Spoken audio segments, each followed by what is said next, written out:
Yo soy Iron Man. Se cree el único superhéroe en el mundo. Señor Stark acaba de unirse a un universo más grande, solo que aún no lo sabe. ¿Y usted quién es? Nick Fury, director de S.H.I.E.L.D. Ah, Le vine a hablar de la iniciativa Avengers, señor Stark. Y comenzamos con el episodio 64 del Solo Podcast. Y estamos Joe, Stark, y como cada semana vamos a empezar mandándole saludos a toda la Solo Banda y a toda la CC Banda que nos escucha en el grupo de Comentemos Cómics Cabrones, el mejor grupo para hablar de cómics en todo Facebook. Saludos al Solo Cuate Mayor Edsel, también saludos a Calaca, saludos a David, saludos a Yafet, también saludos a Enrique Hurtado, a Javier Ramos, a Don Armando, hasta el mejor grupo del mundo mundial, el DC Multiverse México.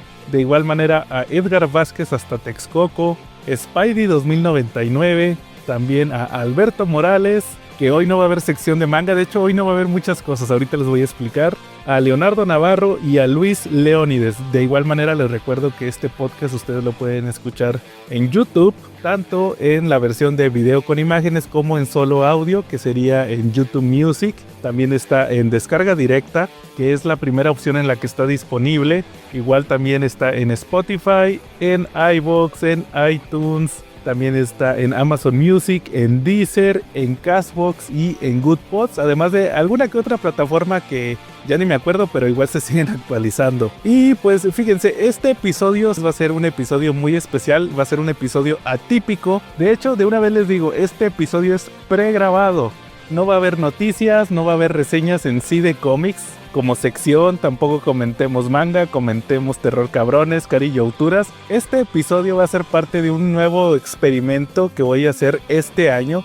Va a salir un episodio especial en el cual vamos a estar hablando de nada menos que de el MCU, el Marvel Cinematic Universe, aprovechando que está próximo el estreno de esta película de Avengers Doomsday. Y como vamos a tener un episodio de estos cada 2 meses y vamos a completar 6, pues yo creo que ya se imaginarán que en esos 6 episodios vamos a hablar de las fases del MCU. Nos vamos a ir una fase por episodio, tratando de abarcar en su mayoría las películas que fue en un principio. Luego, en las últimas fases vamos a también a incluir las series, preparándonos para el estreno de esta gran película que promete cambiar todo lo que conocíamos del universo cinemático de Marvel. Para este primer episodio, que de una vez les digo, no sé cuánto vaya a durar, a lo mejor en los primeros episodios, por tratarse de las primeras fases donde no había tantas películas, a lo mejor van a ser episodios un poquito más cortos, pero cuando lleguemos a las etapas más avanzadas del MCU, donde ya había series, donde ya había un montón de películas, pues a lo mejor ahí nos vamos a entretener un poquito más y van a durar más los episodios, pero la idea es que pasemos un buen rato. Les digo, van a ser episodios atípicos del podcast. La próxima semana vamos a tener el episodio normal de la quincena, pero pues ahorita sí, como les decía, nos vamos a enfocar en la fase 1. Vamos a comenzar con la fase 1 del MCU. En aquel 2008, que fue cuando salió la primera película del MCU, Iron Man, sí me acuerdo.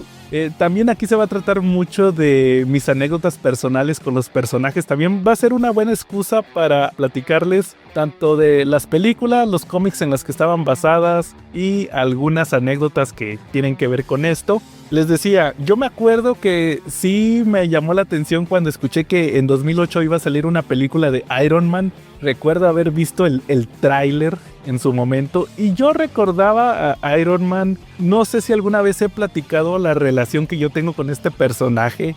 Yo lo conocí de muy chavito en los 90s con esta serie de Iron Man, tal cual así se llamaba la serie animada de Iron Man, que salió, creo que fue por ahí del 93, fue posterior a la serie de los X-Men. Fue en esta fiebre que tuvieron en los 90s de sacar las series de los personajes. Recuerden que salió la serie de X-Men, luego salió Spider-Man, pero también tuvimos Iron Man, que de hecho la voz de Tony Stark era Mario Castañeda. Y luego también estuvo, recordaron la de Hulk, Fantastic Four, que también la he platicado varias veces, Silver Surfer, varios personajes tuvieron su serie, incluso hasta los propios Avengers tuvieron otra serie, la de, ¿cómo se llamaba?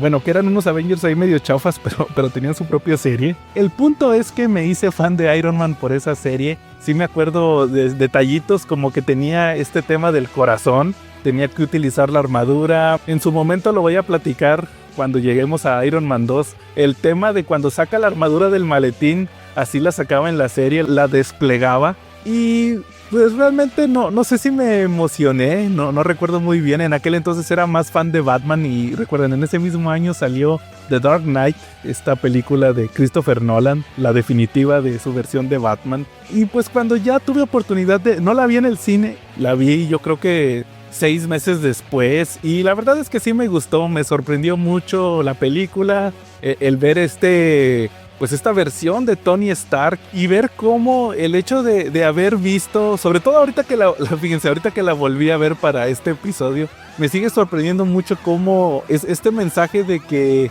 él, después de haber visto cómo morían los soldados y todo el daño que causaban sus armas, a pesar de que toda su vida se había mantenido de ser un armero, de ser un vendedor de armas de guerra, pues él se dio cuenta del mal que causaban, ¿verdad? Y pues al final quiso volver a vivir su vida. Cambió, también igual modificó el rumbo de su empresa, canceló la división de armas. Y realmente fue una película que hasta la fecha la sigo considerando a la mejor en el top 3 de películas del MCU. Creo que fue un inicio bastante fuerte y no me sorprende todo este fenómeno que causó esta película y lo que vendría después con la calidad de las producciones, sobre todo porque tenían la vara muy alta por esta Iron Man 1. Y pasando un poquito a los cómics, buscando esta relación, les mencionaba, en el caso de Iron Man, la primera película, pues yo creo que les puedo mencionar que se basa específicamente en 2 historias, bueno, 3, vamos a platicar las 3 historias. Primero en el origen clásico del personaje, Tales of Suspense número 39. Fíjense, está curioso cómo se desglosa a los creadores de Iron Man. La historia la desarrolla Stan Lee. El guión de esta primera aparición lo escribe Larry Lieber, el hermano de Stan Lee. El dibujante es Don Heck, pero el diseño del personaje es entre Don Heck y Jack Kirby. O sea, Iron Man tiene 4 creadores. No se vayan con la finta de creado por Stan Lee y Jack Kirby. Tal cual en esta primera aparición lo que nos presentan es a Tony Stark, que es un científico en los años 60. De hecho, la primera aparición de Iron Man es en 1963. Está en un laboratorio secreto custodiado por el gobierno, ya que tiene una invención de unos transistores. A mí siempre me ha dado mucha risa el origen de Iron Man, porque si ustedes checan las primeras apariciones siempre hace referencia a transistores miniatura. Era como la novedad que él tenía, que nadie más, era como que su tecnología patente. Así como en el MCU es el reactor arc, acá eran los transistores miniatura, ya que prácticamente le podía dar poder a todo. De hecho, la prueba que hace con el gobierno es a un imán así chiquitito, ponerle un transistor miniatura y con eso abrir una puerta de una bóveda, así bien fácil. El gobierno de Estados Unidos decide llevárselo a Vietnam, porque les digo, estamos en los 60s, está el conflicto de Vietnam, para que Tony resuelva el problema que tiene el gobierno de que no pueden llevar armas muy pesadas, equipo pues de más tecnología, porque está el tema de la jungla. Entonces él resuelve de que les va a dar, por ejemplo, en lugar de usar lanzallamas, les da unos miniatura que son como una especie de linternas de mano, pero que tienen el mismo poder debido a estos transistores miniatura. Y pues sí le va bien a los soldados con esta tecnología, solamente que cuando se están moviendo en la jungla, Tony termina pisando, no pisa una mina, más bien pisa una cuerda, o jala una cuerda con el pie. Era una trampa de una mina explosiva. Y lo termina encontrando un líder ahí comunista de Vietnam, el cual se lo lleva a su base y resulta que le dice a Tony, muy al estilo de lo que vemos en la película, que trabaje para él y pues le va a dar la libertad, ¿verdad? Cuando Tony obviamente razona que no, que eso no va a pasar, además de que le queda una semana de vida. De hecho, el científico dice, voy a tener aquí a Tony Stark completamente una semana para que me haga armas. Ahí, aparte de tener a Tony, este líder comunista tiene a otro científico que se llama Yinsen, que es así un científico chino, también es un físico muy reconocido, y pues entre ambos lo primero que hacen es crear la armadura de Tony para poder mantener la metralla, igual que como pasa en la película, tener la metralla alejada de su corazón. Ya habían razonado que ahí en Vietnam se daban mucho estas heridas y que solamente duraban una semana. Entonces le pone ahí uno de estos imanes, entonces ahí la metralla se va a mantener alejada del corazón de Tony Stark. Y vemos cómo realizan este intento de fuga, donde crean la armadura. Al final Yinsen les falta poco tiempo, pero él, igual que en la película, le trata de ganar tiempo a Tony. Tony al final, en vez de combatir al líder ahí de esa guerrilla vietnamita, decide mejor huir.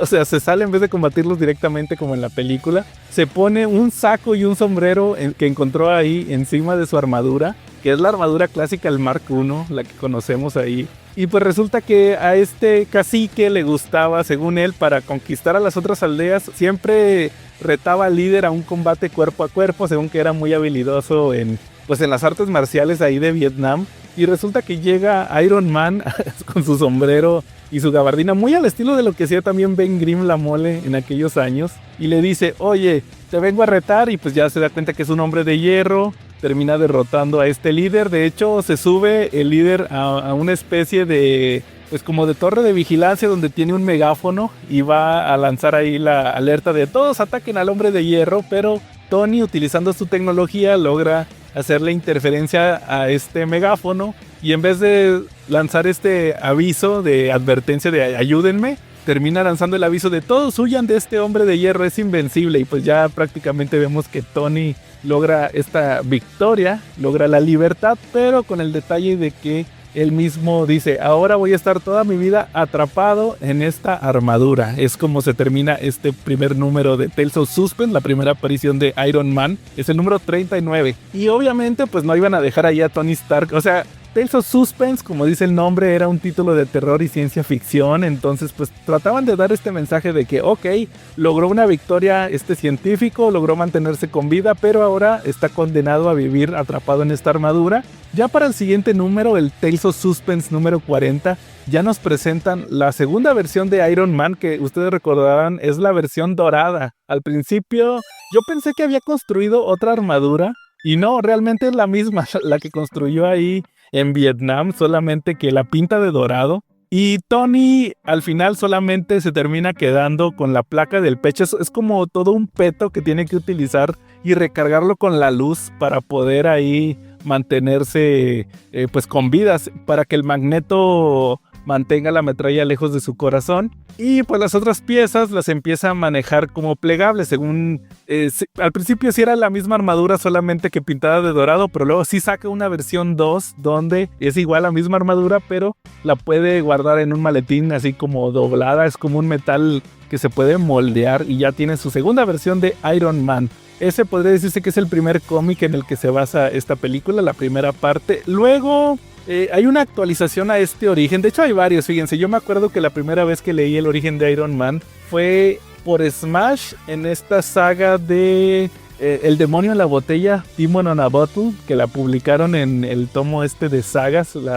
Es esta historia de Iron Man cuando tiene el problema del alcoholismo, y ahí hay un número donde Tony creo que se queda dormido en un avión o algo así y termina soñando su origen otra vez. Es una actualización que hacen en los 80s y pues es la misma historia que les acabo de contar, pero la versión en la que se basa más la película podría decirse que es la versión de esta historia de Extremis que escribió Warren Ellis con el arte de Adi Granoff por allá del 2000, me parece que es de 2004, que es dentro del volumen que estaba en aquel entonces de Iron Man, por ahí del número 70 y tantos. Ese dato sí no lo tengo ahorita a la mano, no lo alcancé a sacar, pero el chiste es que vemos en esta historia de Extremis como esta científica que conocía a Tony, Maya Hansen, desarrolla este virus tecnoorgánico que termina dándole poder ahí a una persona que tiene sus propios motivos y que está ahí atacando Estados Unidos. Y vemos que ahí Tony tiene una especie de dilema porque no puede derrotar a este villano a pesar de que está utilizando la versión más actualizada de su armadura. De hecho es la versión que veríamos en el MCU, la versión que vimos en la película, pero ahí Tony hace un comentario de que hay un punto crítico en la tecnología donde ya por más que avance, él ya no puede miniaturizar los componentes que necesita para manejar la armadura. O sea, prácticamente sí tiene la tecnología, pero necesita una especie de interfaz más poderosa. De hecho, ese tema de la interfaz lo ha tenido Iron Man durante varios años. Ahorita lo voy a retomar en el siguiente cómic que les voy a mencionar. Y resulta que yo creo que por eso en las películas lo resolvieron con el hecho de que tiene una IA, ¿verdad? Tiene ahí a Jarvis, luego tiene a Friday para que le ayude ahí a pilotear el traje. Pero aquí en Extremis vemos que así no lo hace Tony. Tiene estos detalles. Luego vemos que después de que lo derrota este villano que tenía Extremis, le pide a Maya, ¿sabes qué? Dame una muestra, la voy a reconfigurar y me va a ayudar, porque aparte de que me va a restablecer la salud, porque sí, Tony terminó bien lastimado con huesos rotos, con hemorragias internas y ya se iba a morir. Dice, también me va a ayudar a ser un mejor Iron Man. Y resulta que aquí lo que hace Tony es que el Extremis lo modifica biológicamente.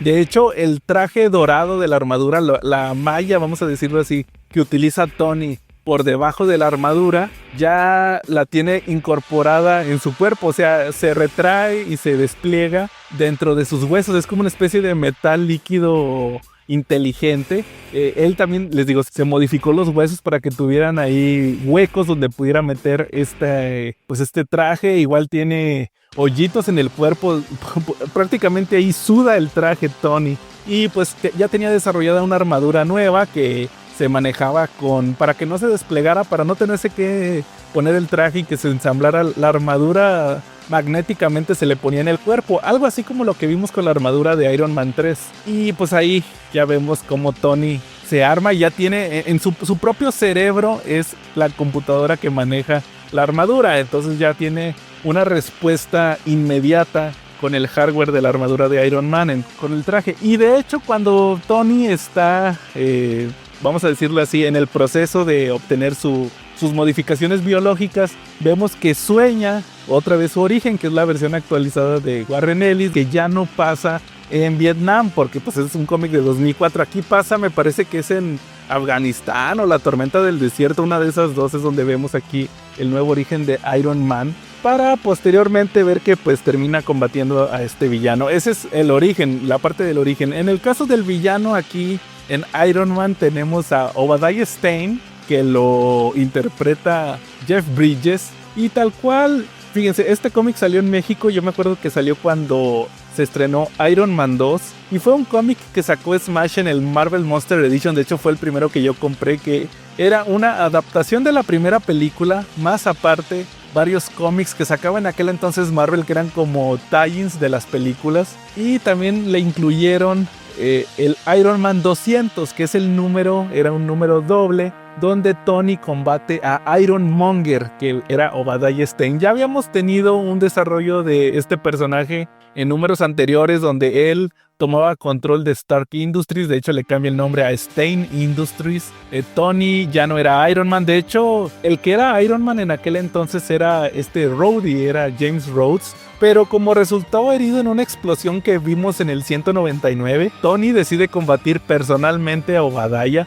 De hecho, este número 200 es muy especial para mí, porque aquí aparece mi armadura favorita de Iron Man de todos los tiempos, el Silver Centurion, el Centurión de Plata. Y vemos que combate a Obadiah, que sí, es muy superior de cierta manera, pero tiene una falla esta armadura del Iron Monger, que es que esta armadura que hizo, la hizo para que fuera superior a la versión de Iron Man que tenía en aquel entonces Tony guardada ahí, los diseños en Stark Industries, pero no era la versión más actualizada. Algo así como lo que vimos en la película cuando Obadiah Stane manda mejorar la armadura, saca su armadura de Iron Monger mejorada de la primera versión de Tony, ¿verdad? De la que construyó ahí en el desierto. Mientras que Tony, pues él quitó muchas de las cosas que tenía esta armadura, desechó los errores, creó su propia versión, ¿verdad? La roja y dorado.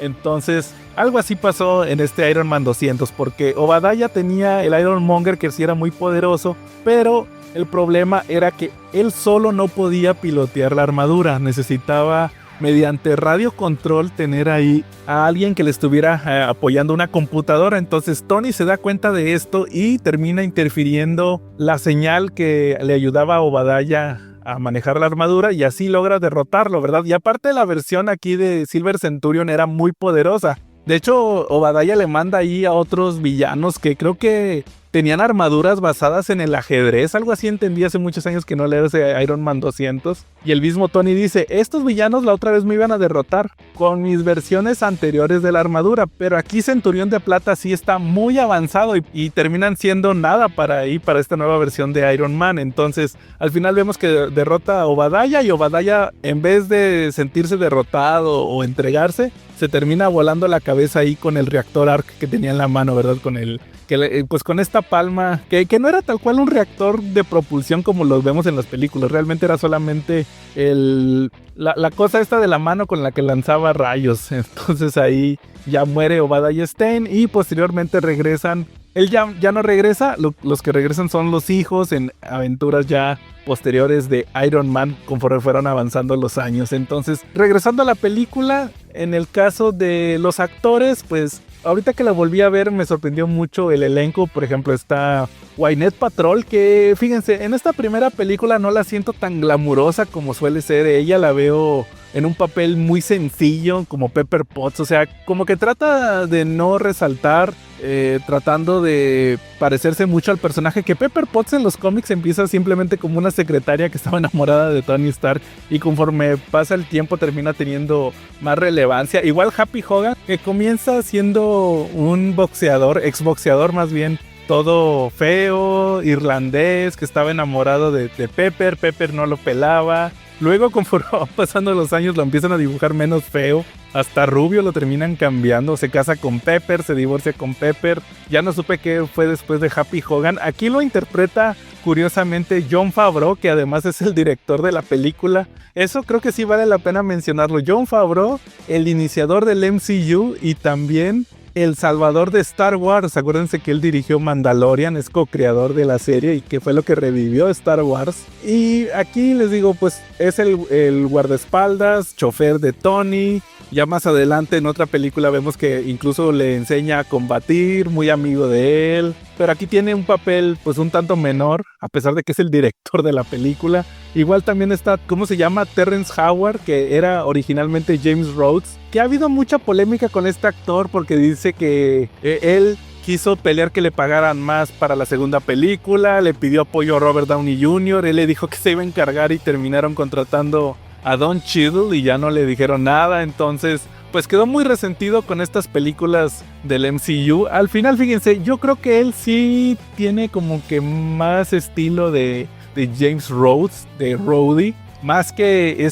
Don Cheadle, que Don Cheadle me cae muy bien. Yo soy fanático de él, de varias películas, pero como que para que se pareciera al Rhodey de los cómics, sí tenía como que mayor presencia Terrence Howard, pero pues al final lo terminaron sacando. Igual aquí comienza la tradición de los cameos de Stan Lee. Él le hace de Hugh Hefner, o Tony lo termina confundiendo con Hugh Hefner. Y pues creo que hay que mencionarles que después de esta película, que les digo bastante buena, tenemos uno de los momentos claves al final con la escena postcréditos, donde vemos que aparece nada menos que Nick Fury, interpretado por Samuel L. Jackson, con el diseño que usaba Mark Millar en los cómics de los Ultimates. De hecho, es bien sabido que Samuel L. Jackson le agradeció a Mark Millar de que gracias a él tuvo pues esta chamba al hacer a su versión de Nick Fury, la que dibujaba Brian Hitch, parecida a Samuel Jackson. De hecho, hasta el mismo Fury en el cómic de Ultimates dice: cuando hagan la película de nosotros, quiero que me interprete el señor Samuel L. Jackson. Entonces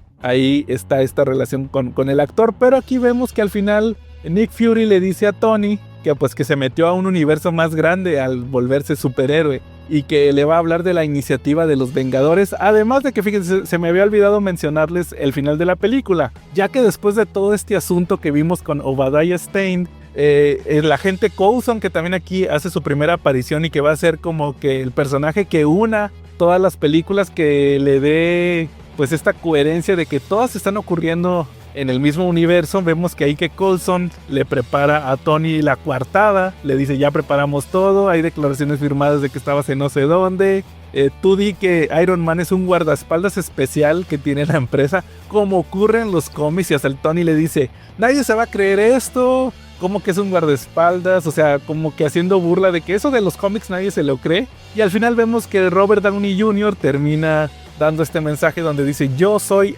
Iron Man, y ahí termina esta primera película. Luego ya pasa esta escena postcréditos y pues se desata este fenómeno que fue la película. Realmente, a mi parecer, yo creo que Robert Downey Jr. fue la elección correcta, un actor que se volvió bastante cotizado. O sea, yo creo que fue el más ganón de todos los actores que ha hecho el MCU, que les ha revivido la carrera. Y sobre todo porque, a pesar de ser un nominado al Oscar, venía de una muy mala racha por sus adicciones, la rehabilitación. Me acuerdo que incluso lo vi en una película de Disney con Tim Allen. O sea, creo que es lo más bajo a lo que podía llegar, a pesar de que soy fan de Tim Allen.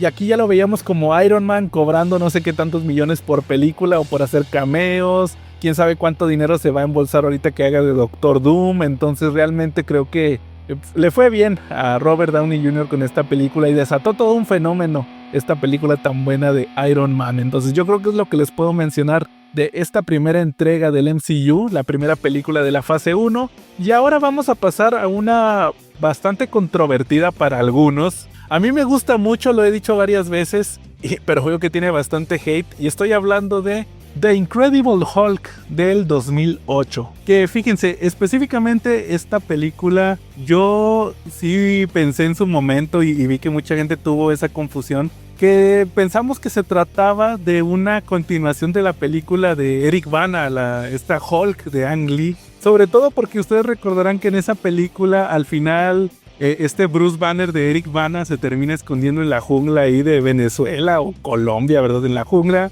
Y pues acá vemos que ahora Edward Norton, que es el nuevo Hulk, en de The Incredible Hulk, está escondido en Brasil, o sea, está ahí en el Amazonas y todo eso, ¿verdad? Entonces como que no sé por qué pensé que a lo mejor ahí pudo haber habido una especie de secuela espiritual, pero no, prácticamente esta es una versión muy diferente, ya que aquí Edward Norton se basó más en el Hulk de Bill Bixby, la de la serie de televisión. De hecho, la primera vez que la vi, esta no la vi tampoco en el cine. En aquel 2008, les digo, hubo muy pocas películas que vi en el cine. No vi ni esta de Hulk, ni Iron Man, ni Hellboy 2. Varias de cómics no las vi. Pero eso sí, esta la vi como a los 6. Bueno, no sabría decirles cuánto tiempo pasó, pero esta la vi en HBO. De esas veces que luego abrían la señal de HBO en el cable para invitar a la gente que se suscribiera, y casualmente estaban estrenando The Incredible Hulk. Yo creo que fue dentro del mismo año, y ahí ya la pude ver, bastante entretenida, me gustó mucho.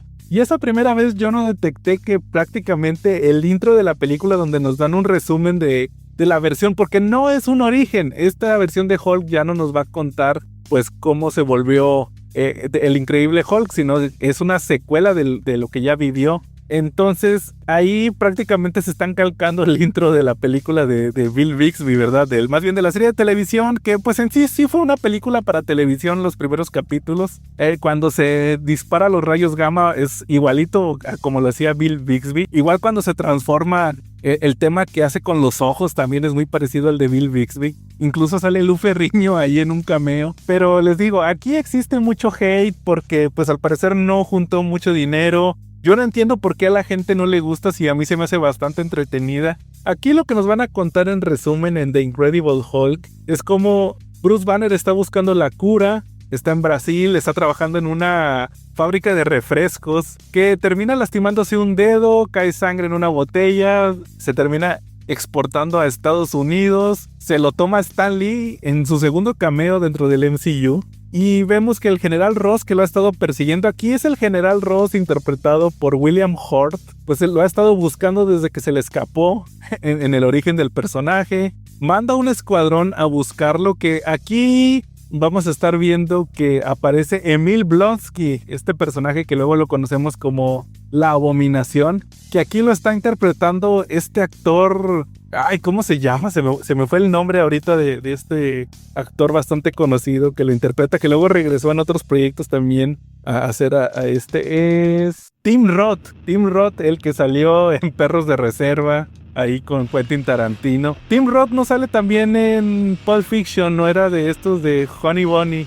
No me acuerdo si es él. Bueno, el chiste es que vemos que Hurt, Thaddeus Ross, Thunderbolt Ross, crea este escuadrón para cazar a Hulk. Emil Blonsky se obsesiona porque es un soldado que ha estado en muchas guerras y ya está grande, y luego quiere combatir a Hulk, pero ya no se siente capaz. Y luego Thaddeus Ross le termina inyectando fórmula del super soldado. Aquí hay más referencias al Capitán América. Y pues vemos que tiene ahí como un desempeño pues mejor. Luego vemos que mientras tanto Edward Norton tiene el conflicto con estos soldados en Brasil. Termina yéndose Hulk a México. De México entra a Estados Unidos. Llega a la universidad donde trabajaba, que me parece que es en Nueva Inglaterra o ahí por Boston. No me acuerdo muy bien dónde era la universidad. Y pues ahí él tiene la intención de buscar los archivos originales de su investigación, porque está trabajando con otro misterioso científico que solamente lo conoce mediante chat encriptado, que es el Mr. Blue,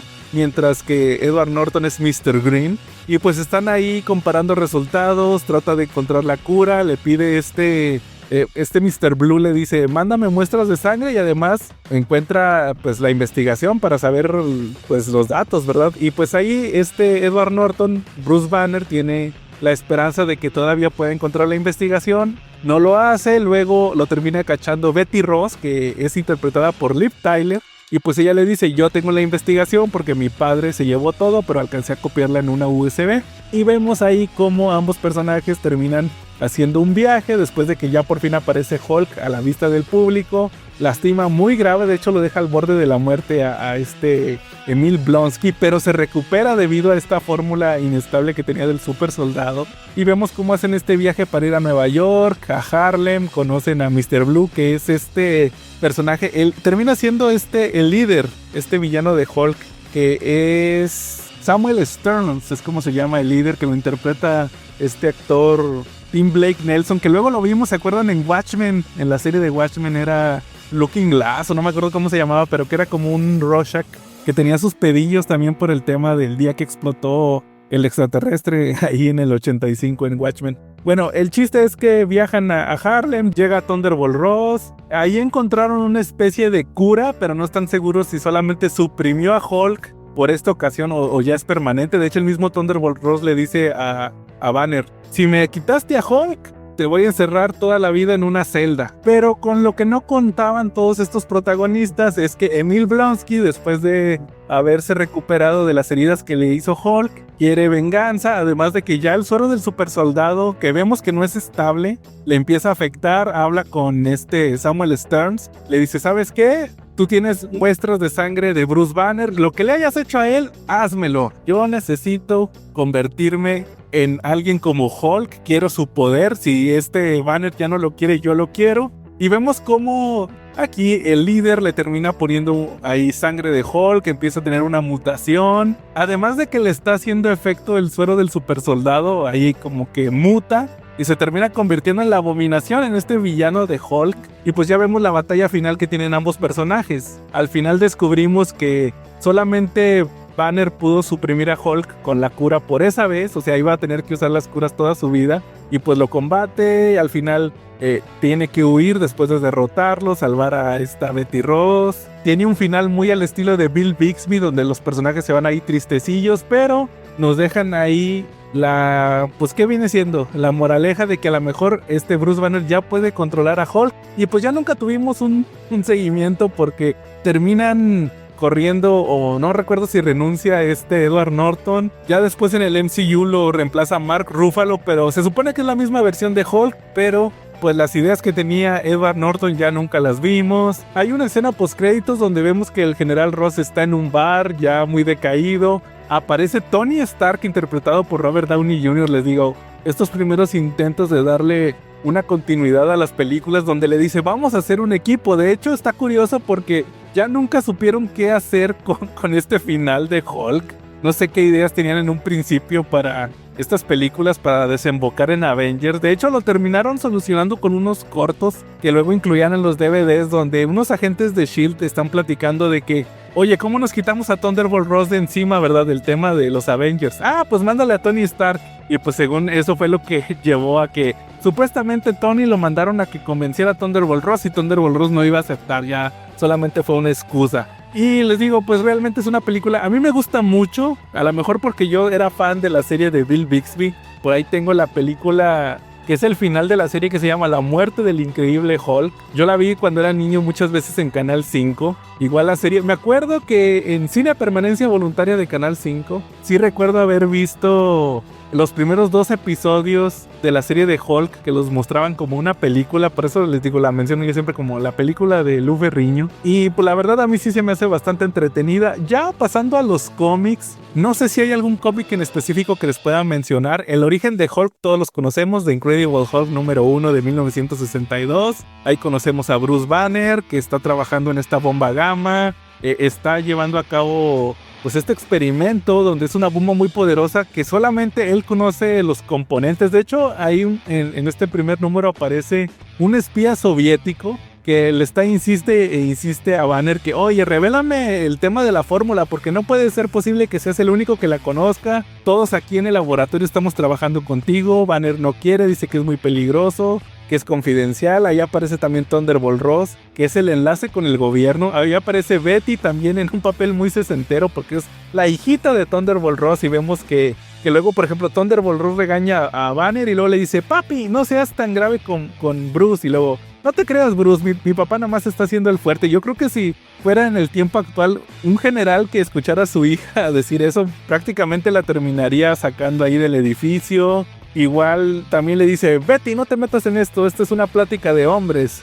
Muy al estilo de lo que pasaba en aquel 1962. Hace exactamente 63 años, 64 ya. Y como todos sabemos, hay un chavito que se llama Rick Jones, el cual se mete ahí al campo de pruebas. Según sus amigos lo retaron, llega Banner, lo mete a una zanja para que se salve de la explosión. Pero resulta que este espía ruso, este rojillo, no le dice a nadie que Banner está en el campo de pruebas. De hecho, Bruce le dijo, dile a los demás que detengan pues la cuenta regresiva de la bomba. No lo hace y pues le termina cayendo ahí de lleno la explosión gamma, que no lo mata. De hecho, lo examinan doctores y le dicen, no, es un milagro que estés vivo. Pero aquí nos presentan que cuando cae la noche se termina convirtiendo en esta criatura, en este monstruo llamado Hulk, que de hecho es uno de los soldados el que le da este término. Este Hulk está aquí. Y termina combatiendo ahí a los soldados de la base, se da la fuga. Luego en la mañana aparece Bruce Banner, ya como si nada, con toda la ropa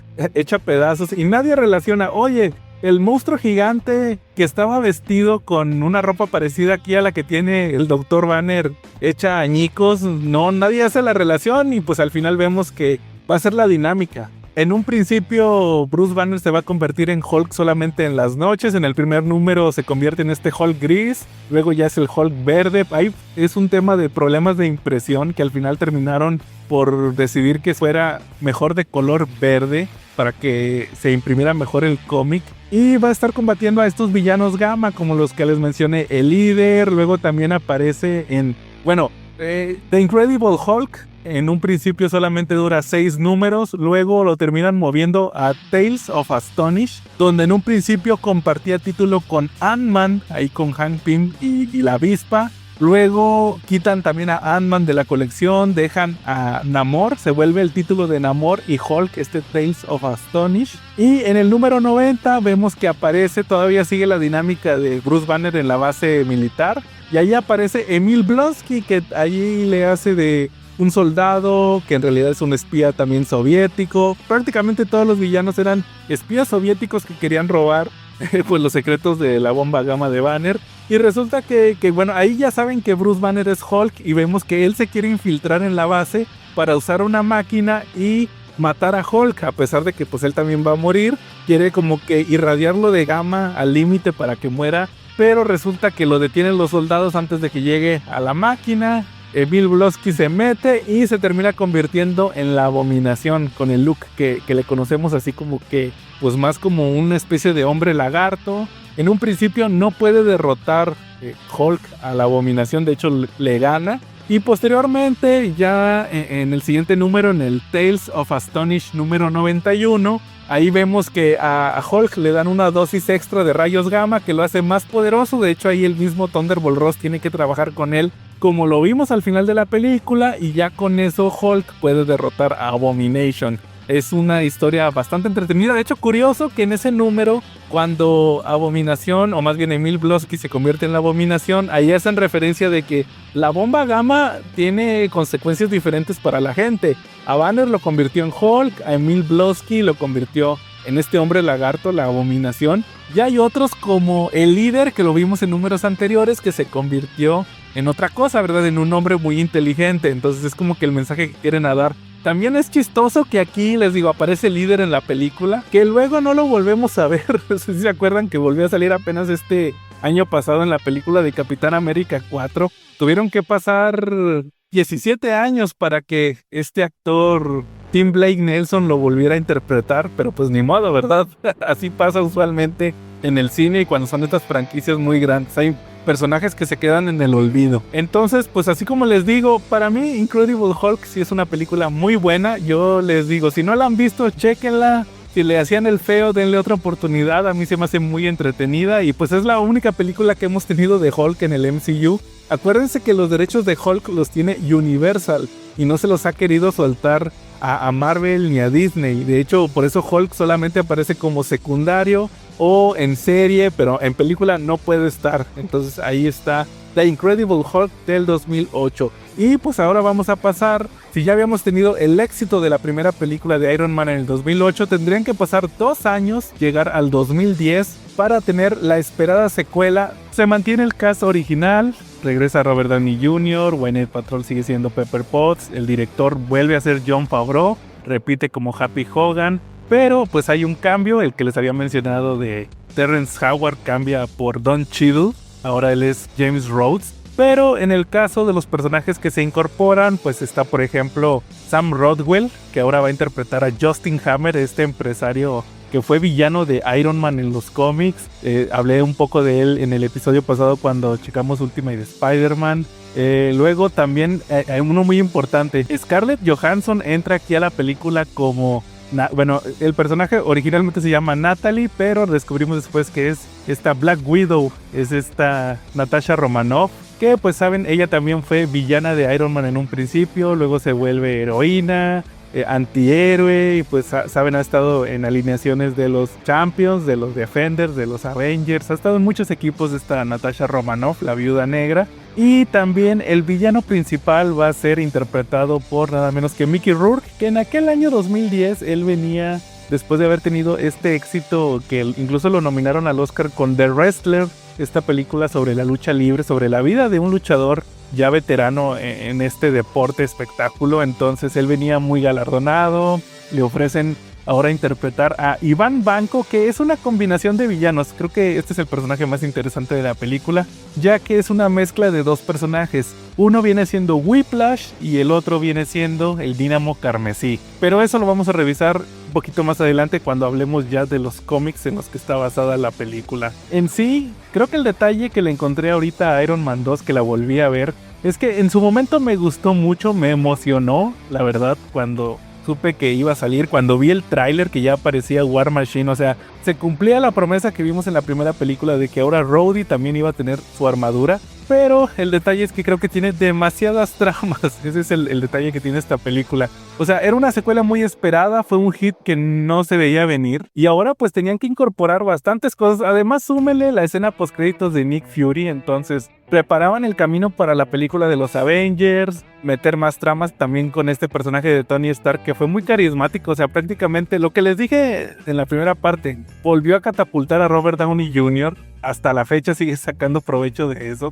Y aquí vamos a tener pues una mezcolanza, como por ejemplo, bueno, vamos a analizarlo conforme avance la película. Primero vemos que ya pasaron 6 meses después del tema de Iron Man, de que Tony reveló su identidad al mundo, de que él es Iron Man. Aquí les decía que no se guarda el secreto como en los cómics. Vemos que es todo un fenómeno que cambia el mundo, o sea, realmente fue el inicio de los superhéroes aquí en Marvel. El detalle aquí con Tony es que también nos revelan que el paladio que utiliza para su reactor ARC, que en teoría lo mantiene con vida, pues está teniendo ciertos problemas y lo está envenenando. Entonces él empieza a revisar varios elementos a ver si puede encontrar alguno que supla al paladio, pero pues no lo logra. Entonces vamos a primero a tener a un Tony que está en una crisis existencial porque ya no la ve venir. Él sabe que va a morir eventualmente o envenenado o porque ya no le van a funcionar los reactores ARC, pero pues también trata de disfrutar de su fama. Además de que también por otro lado vemos que Pepper está batallando con él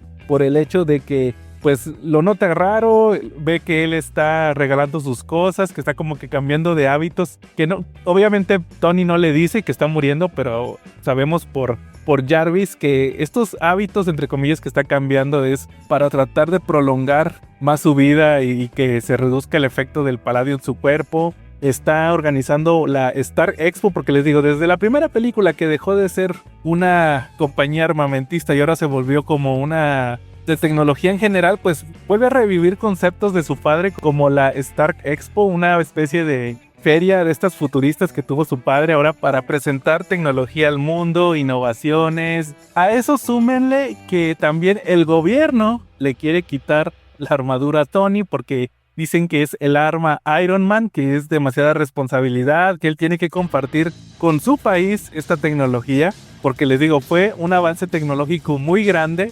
Y pues ahí mismo vemos que hay empresarios como Justin Hammer, que está de cierta manera apoyando al gobierno para poderse hacer también con la tecnología de Stark. Le están haciendo audiencias.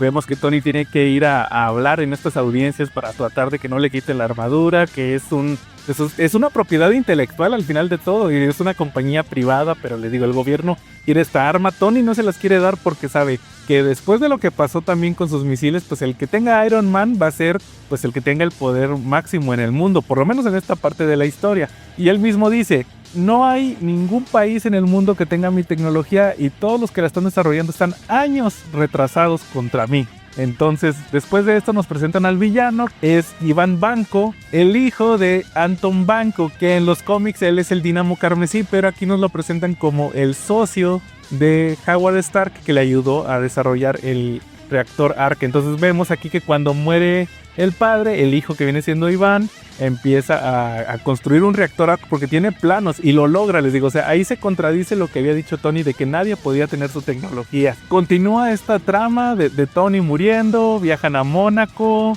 ahí va a correr coche, les digo, está como que en una especie de... Está en modo autodestructivo y ahí se aparece este Iván que ahora pues tiene látigos de energía que están potenciados por este reactor ARC que construyó y pues es una versión de Whiplash, que de hecho aquí es una parte que me gusta mucho de la película porque vemos que Tony continuó desarrollando más armaduras y ahora tiene la armadura del maletín que creo que es la Mark V o Mark IV, que esa me gusta mucho porque es un homenaje a cómo aparecía Iron Man tanto en los cómics, que guardaba la armadura en un maletín, como en la serie de los 90 de caricaturas donde yo lo conocí, que tal cual la armadura se desplegaba de un maletín. Aquí así lo hace, es una armadura menos poderosa pero es como de emergencia. Y pues aquí vemos que Tony se expuso al mundo, ya todo el mundo sabe de que sí se puede copiar la tecnología de Stark. Justin Hammer quiere sacar provecho, de hecho hace que finjan la muerte de este Iván Vanko para llevárselo, para que empiece a trabajar para él. Vemos que Iván de cierta manera es cooperativo, pero también que él tiene su propia agenda, o sea, tiene sus motivos ocultos para estar ahí con Justin Hammer. El tema del Tony autodestructivo continúa.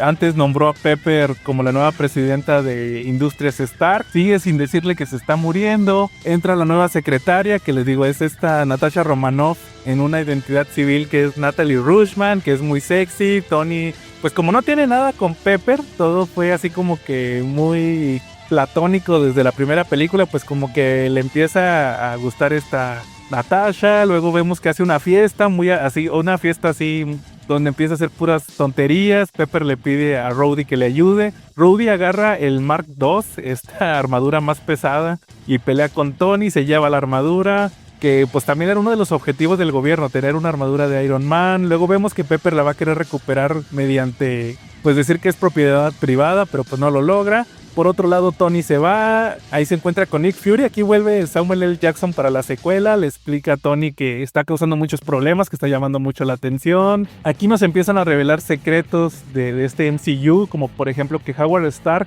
fue fundador de S.H.I.E.L.D., creó el reactor ARC, pero era solamente un prototipo. Quería que Tony desarrollara algo más poderoso, puede ser la solución para el tema del envenenamiento de Tony. Luego ahí como que le dan una solución temporal ahí, le inyectan ahí algo que como que calma los síntomas, pero como quiera tiene que encontrar una cura. ¿Qué más pasa ahí? Justin Hammer pues se harta porque Iván, les digo, tiene su propia agenda, no le hace trajes, le hace unos drones y luego el gobierno le habla a Hammer para que esta armadura que se quedó Rhodey la convierta en algo más poderoso, o sea que le ponga armas, lo vuelve War Machine. Igual vemos que Tony aquí ya después de haber perdido prácticamente, o sea, tocó fondo, perdió a todas las personas con las que tenía una conexión, empieza a trabajar en este tema del nuevo elemento. Por ahí Nick Fury le pasa archivos, le pasa videos que grabó, películas ahí en rollo que grabó Howard Stark. Tiene como, bueno, fíjense, otro elemento que aquí empezamos a ver dentro del universo de Iron Man es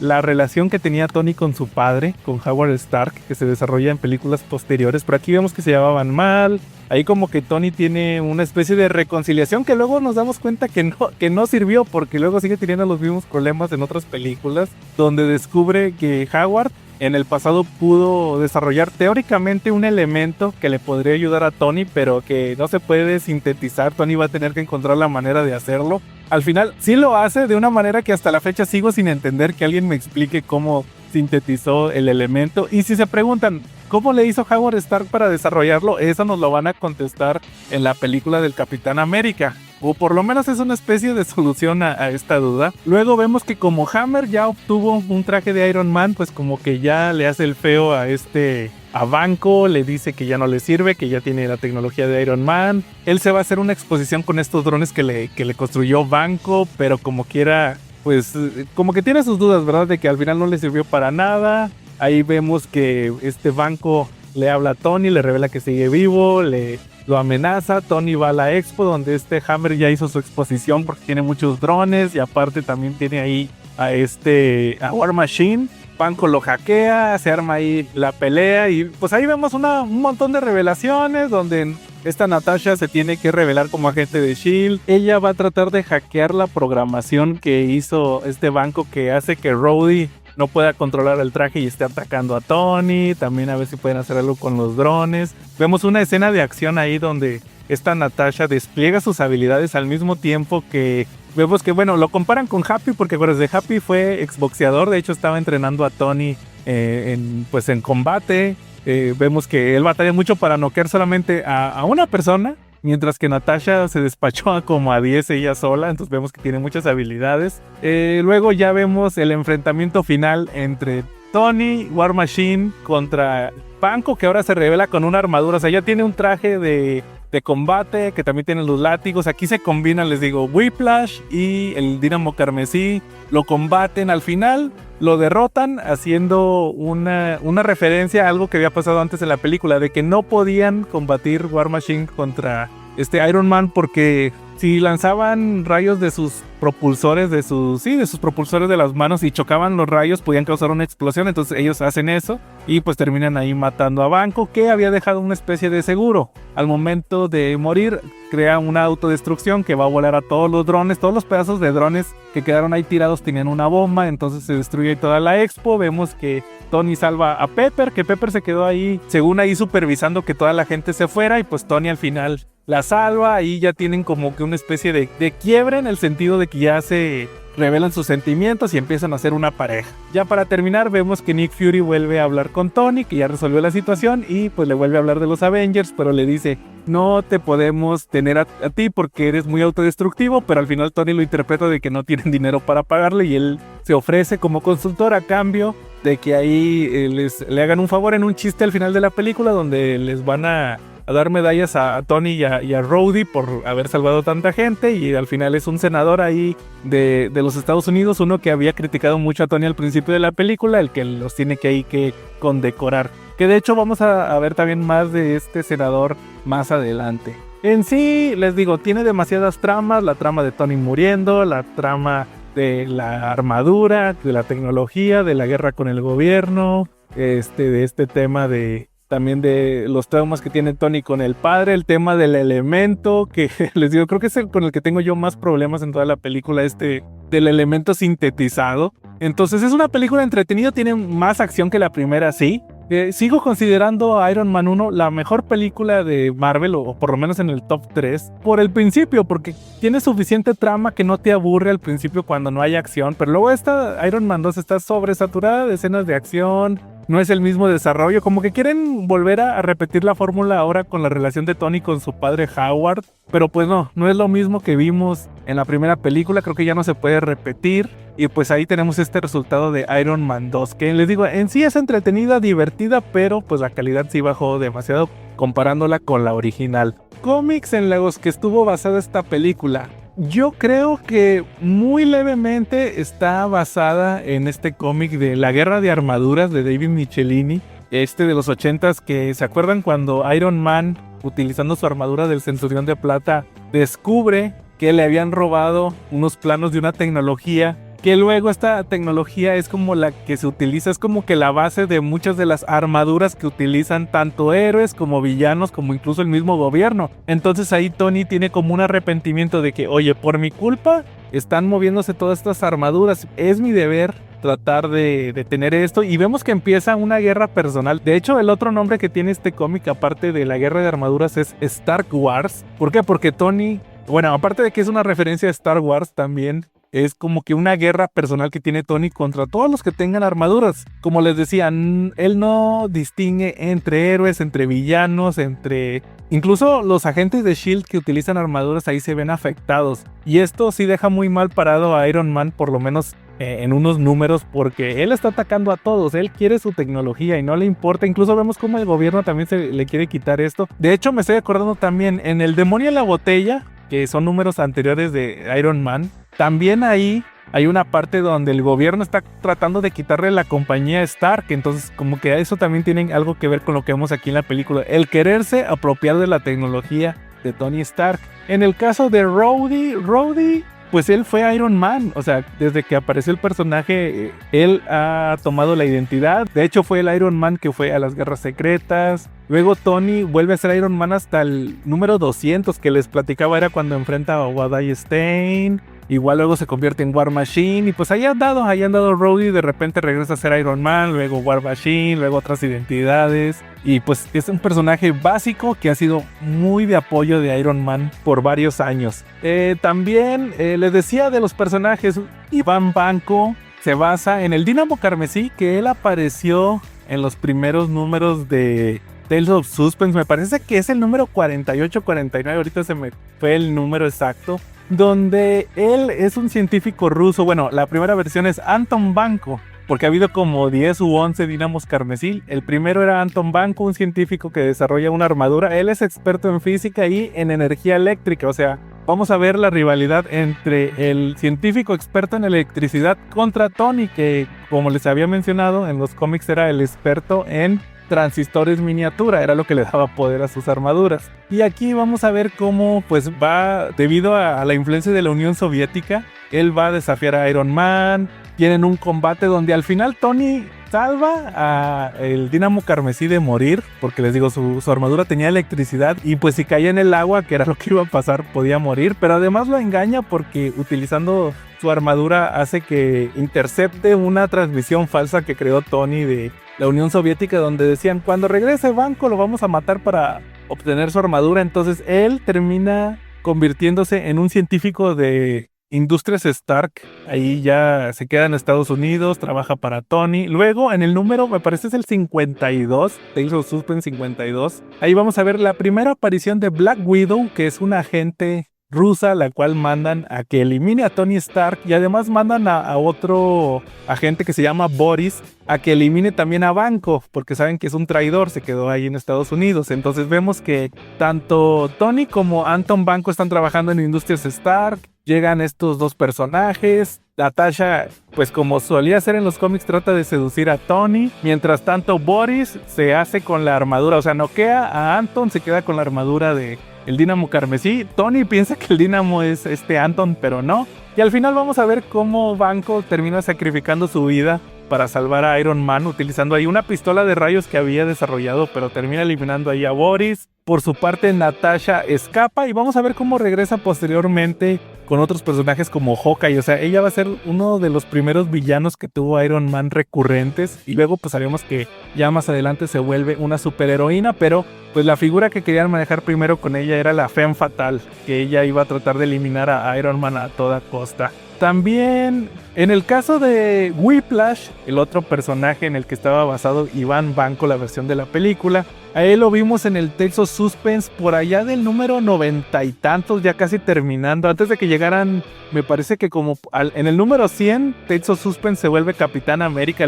Recordarán que les decía que compartían títulos. Eso se los dije en el capítulo de Tragedias Románticas, que Capitán América y Iron Man compartían el título en Tales of Suspense. Era la mitad del cómic era Iron Man y la otra mitad Capitán América. Entonces les decía, en esos números vemos que Iron Man, que ya aquí es la versión de Tony con la armadura rojo y dorado. Cuando apareció la primera vez el Dínamo Carmesí era la armadura toda dorada, la que apareció al principio. Y aquí vemos que hay un personaje que es Whiplash, que simplemente es un hombre que tiene un látigo que es muy habilidoso y que supuestamente su látigo puede cortar el acero. Entonces vamos a ver que este Tony se queda atrapado en su armadura porque creo que estaba combatiendo a la Gárgola Gris o a otro de esos villanos, y pues ahí se le termina la energía, se queda ahí estático, lo termina moviendo un agente de S.H.I.E.L.D. que era fíjense, me sorprendió saber que sí aparecía en los cómics, es Jasper Sitwell, otro personaje que vimos en las primeras películas del MCU y luego no desaparece, sino de que lo retiran porque en la película de Capitán América y el Soldado del Invierno se revela que él es un agente de Hydra, pero había estado apareciendo como extra y también fue protagonista junto con Coulson de alguno de los cortos que vimos que unía las películas al principio. Y pues se van a llevar ahí, les digo, a Tony, que está estático. No saben que es Tony Stark, solamente dicen es el piloto de la armadura de Iron Man. Y vemos que hay un jefe mafioso que quiere capturarlo, entonces manda a unas personas a que se roben ahí literalmente a Iron Man, que no se puede mover. Y también allá aparece Whiplash, que pues les digo, pues la dinámica es que su látigo es tan poderoso que puede romper el acero, ¿verdad? Y el metal del que está hecha la armadura de Iron Man. Y pues ya prácticamente son los dos personajes en los que se basa esta versión que vimos en la película de Whiplash. Iván Banco, que les digo, no existía en los cómics. Creo que luego ya hacen ahí como pues unos movimientos para incorporar a un personaje similar en los cómics, pero antes de la película eran dos personajes completamente distintos. Yo creo que es lo que les puedo decir de Iron Man 2. Me sigue gustando, eso sí, está entretenida, pero no es la mejor película del MCU. Divertida, sí, pero mucha gente como que luego se la brinca, pero les digo, peor que Iron Man 3 no es, pero eso lo vamos a platicar en otro episodio. Luego, bueno, se me pasaba algo muy importante. La escena postcréditos de Iron Man 2 nos iba a mostrar que el agente Coulson, que sí apareció aquí en la secuela, muy brevemente porque Nick Fury lo puso a cuidar a Tony, pero luego le avisó ahí a Stark que se tenía que ir porque Nick Fury lo había reasignado.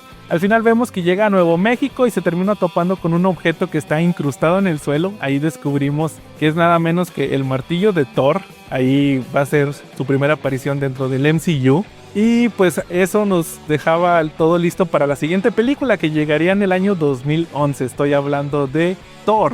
Thor, una película que a mí en lo personal me gustó. Es entretenida, pero luego ahorita que la volví a ver, sí creo que se entiende que fue de las primeras películas del MCU que no podían ser tan espectaculares. Aparte, desde un principio se me hacía algo medio raro el hecho de tener que adaptar estos héroes tan viejos, porque estamos hablando que estos héroes de Marvel tenían ya 50 años al momento de comenzar el MCU. Entonces el hecho de adaptar estos héroes a versiones modernas sin que parecieran así todos ridículos, pues sí era algo bastante difícil. Y aquí en el caso de Thor vamos a ver que la dirige Kenneth Branagh, que lo recordarán porque él ahorita está haciendo estas películas de como Asesinato en el Expreso de Oriente, Muerte en el Nilo, estas las de Agatha Christie, también actor.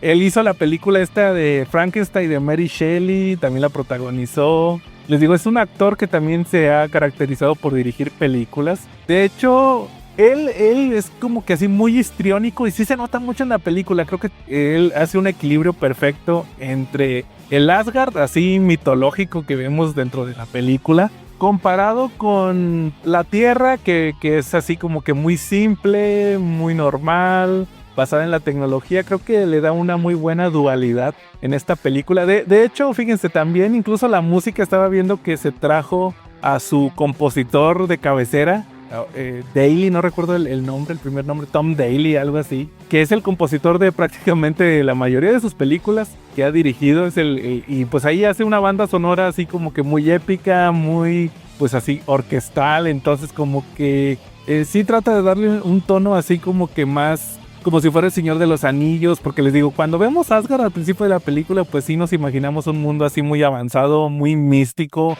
y pues ese va a ser como que el punto de equilibrio que va a tener Thor, porque primero vamos a ver que como que son muy místicos, pero luego también van a jugar con el hecho de que son extraterrestres, y así se la va a vivir Thor durante todo el MCU, pero bueno. En el caso de Thor del 2011 vamos a tener a Chris Hemsworth, el cual va a protagonizar, que yo prácticamente no lo conocía de nada cuando hizo esta película. De hecho, fíjense, algo chistoso, lo vi demasiado güero en esta película, más menonita. Como que ya con el tiempo el vato como que su cabello dejó de ser tan rubio, su vello facial, su tono de piel se hizo un poquito menos güero, o sea, estaba demasiado menonita en esta primera película. Y también vamos a ver a Natalie Portman, que va a interpretar a esta Jane Foster, que en los cómics era la enfermera de Donald Blake, que Donald Blake era la contraparte humana de Thor. Aquí van a desechar eso, pero vamos a ver que aquí es una astrofísica, la cual está investigando fenómenos de como agujeros negros, túneles espaciales ahí, que pues es prácticamente el equivalente a la tecnología del Bifrost que tiene Thor en su mundo. También aquí aparece Stellan Skarsgård, que yo lo conocía de la película de Exorcista al comienzo, y él va a ser un científico que es amigo de esta Natalie Portman. Eric, me parece que se llama, no recuerdo ahorita el apellido. Luego Loki va a ser interpretado nada menos que por Tom Hiddleston, que pues yo me imagino que él ya tenía carrera, pero pues aquí fue como que el papel que lo lanzó a la fama hasta la fecha. También se me olvidaba, Anthony Hopkins es Odín, creo que es un papelazo, y sobre todo las escenas donde tiene las discusiones con Thor son bastante buenas, bastante intensas. Ya pasando a la película, pues Thor es una película donde vamos a conocer a este príncipe de Asgard, que fíjense, también aquí como que tenemos inconsistencias en el MCU o misterios que nunca se resuelven, porque cuando empieza la película vemos que Odín está a punto de nombrar a Thor como rey de Asgard. Por alguna razón que nunca se descubre, iba a dejar de ser el rey Odín. Después hay un ataque de gigantes del hielo, que es otra de las razas ahí de los 9 mundos, que interrumpe la ceremonia. Thor como que quiere hacer la guerra. Aquí vamos a ver que la película se va a enfocar en la característica principal que va a tener el personaje de Thor y su martillo, que recuerdan, el encantamiento que tiene Mjolnir es quien obtenga este martillo, si es digno de él, obtendrá el poder de Thor. Y pues esta película prácticamente va a hablar de eso, de ser digno, de ser una persona que se preocupe por los demás, que se gane lo que tiene. Prácticamente ese es el mensaje que tiene esta película. ¿Por qué? Porque vamos a ver que Thor es muy arrogante, inmediatamente le quiere hacer la guerra a estos gigantes de hielo, a pesar de que desde el principio nos dicen, Odín les ganó una guerra, pero no los destruyó. Él negoció la paz, entonces ha sido una paz que ha estado así como que ha estado en juego durante mucho tiempo. Una exploración que hace Thor junto con Loki y sus amigos, los 3 guerreros y Lady Sif, hace que esta paz se rompa. Odín se decepciona mucho, lo regaña, le dice que no es digno de los títulos que tiene. De hecho, hay una discusión ahí muy intensa donde Odín le dice a Thor que es solamente un muchacho tonto, y Thor le contesta que es un viejo acabado. Entonces esto hace que Odín lo destierre, le quita sus poderes, lo manda a la tierra y además manda al Mjolnir donde dice Anthony Hopkins este encantamiento que sabemos que en los cómics lo tiene grabado el martillo. Aquí simplemente lo ponen como una especie de runa que se graba al momento de que Odín habla, donde dice justamente eso, que el martillo tiene el poder de Thor y solamente la gente que sea digna podrá obtenerlo. Entonces vemos ahí al mismo tiempo que Natalie Portman está investigando fenómenos atmosféricos, descubre a Thor, que en un principio no le creen que sea el dios del trueno, es un loquito simplemente porque no tiene poderes. También vemos que Odín, después de esto que sucedió, tiene que entrar en el sueño de Odín, que es un ritual que tiene que cumplir una vez al año, dormir todo un día para recuperar sus poderes, y en este tiempo vamos a ver que Loki va a usurpar el trono. También la madre de Thor, Freya, pues ella se queda con Odín, entonces no se entera de todo lo que está haciendo Loki, que pues también como que nos empezamos a dar cuenta que estaba conspirando algo. Él fue el que llevó a los gigantes de hielo a Asgard. También él no quiere regresar a Thor a su hogar, quiere que se quede allá, él quiere ser el rey. También descubre, es más, Odín entró en el sueño de Odín después de tener una discusión con Loki, porque Loki encontró una de las armas de los gigantes de hielo, que era el cofre del invierno. Como que tuvo una especie de reacción en él, y pues ahí le revela a Odín que Loki es en realidad el hijo del rey de los gigantes de hielo, que pues lo iban a matar porque pues era enanito, ¿verdad? O sea, no era un gigante, era tamaño persona, y Odín lo adoptó para salvarlo, pero pues Loki no ve eso, él simplemente ve que lo traicionaron, que lo engañaron, o sea, engañaron al dios del engaño. Por otro lado, también vamos a ver que Thor empieza a interactuar con estos humanos, con Jane Foster, con Eric, con Darcy, que es esta ayudante que tiene Jane, que la interpreta esta Kat Dennings, que sería famosa más adelante por otras razones, pero pues como que ahí empieza a aprender. En un principio es así como que muy bruto, solamente con Jane es así como que amable, ella como que quiere respuestas. Ella se da cuenta que Thor está involucrado con estos fenómenos, le pide ayuda, luego se entera dónde cayó el Mjolnir, que vemos que ahí se conecta con la película de Iron Man 2 con esta escena post-créditos. Inmediatamente S.H.I.E.L.D. cubre el área, ahí como que ponen una especie de fachada para que la gente no se meta. Vemos que Thor no le importa, él quiere su martillo, y cuando por fin lo obtiene se da cuenta que no lo puede levantar. O sea, ahí ve la runa, se da cuenta que no es digno. Tiene una especie de quiebre donde, aparte de que Loki se le apareció y le dijo también que Odín había muerto, o sea, también ahí lo engañó. Ahí vemos para qué sirven los personajes secundarios, porque tiene esta conversación con Erik Selvig, ya me acordé, el apellido es Selvig, el personaje de Stellan Skarsgård, y pues ahí reflexiona sobre todo lo que hizo mal. O sea, ahí tiene como una especie de crecimiento el personaje, y pues él como que ya acepta que se va a tener que quedar en la tierra, pero pues ahí también está Jane, empieza a tener sentimientos por ella. Luego llegan los tres guerreros ahí por Thor, le revelan que no, que todo fue un engaño de Loki, que Odín está vivo, pero que está en el sueño de Odín. Vemos que llega la armadura del Destructor, que es un arma muy poderosa de Asgard, es como una especie de androide, vamos a llamarlo así. Ahí también interviene S.H.I.E.L.D., que habían dejado ir a Thor bajo sospechas de que algo tiene que ver con el martillo, ¿verdad? Con este fenómeno, pero también se sorprenden de que llegue esta armadura. Al final vemos que Loki la estaba controlando, Thor habla con él, le dice, mira, déjalos en paz, la gente no tiene la culpa, si quieres matarme, mátame a mí. Y en un principio hace la finta a la armadura del Destructor de que se va a ir, pero no. El Destructor le termina dando un madrazo a Thor, que ahí lo deja medio muerto, y pues este sacrificio de cierta manera hace que Thor sea digno del martillo, le regresa sus poderes y puede combatirlo. Regresa a Asgard a combatir a Loki, no sin antes hacerle la promesa ahí a Jane Foster de que va a volver, y pues va a tener un enfrentamiento final contra Loki en el Bifrost, que se termina destruyendo, porque durante la película nos habían revelado, usando al personaje de Heimdall, al guardián del puente, que lo interpreta ahí Idris Elba, haciendo de un vikingo negro, que el Bifrost se activa mediante una máquina que pues lanza los rayos, pero que solamente se puede disparar y se apaga. No se puede dejar prendido porque puede causar una sobrecarga que va a destruir pues al planeta, que es el objetivo, también a Asgard y el puente mismo. Entonces vemos que Loki quiso causar una sobrecarga que sí, terminó destruyendo al Bifrost en un principio. Loki termina desapareciendo, lo dan por muerto ahí, cayendo al vacío del espacio. También Thor se queda así como que muy arrepentido. Vemos que creció como personaje, incluso llega a hablar ahí con Odín donde Odín le dice, vas a ser un rey muy sabio, y vemos que Thor creció porque le dicen, nunca va a haber un rey más sabio que tu padre. Entonces solamente nos dejan con Thor, que va a visitar a Heimdall ahí a lo que quedó del Bifrost, y pues él es el que le dice lo que está haciendo ahí Jane Foster, que pues después de esta mediación que tuvo Thor con Coulson, vemos que ahora Jane está trabajando para S.H.I.E.L.D. y está investigando pues estos fenómenos que de cierta manera está tratando de conectar con Asgard. Y ahí termina la película de Thor, les digo, muy divertida. En un principio podría parecer muy sencilla, tiene momentos de mucho diálogo. Esta película no se va a caracterizar por los grandes efectos especiales, por lo menos en el caso de las batallas, porque Kenneth Branagh se caracteriza más por las escenas dramáticas, o sea, los vestuarios de Asgard, las estructuras ahí hechas por computadora, pero que diseña ahí el equipo, impresionantes,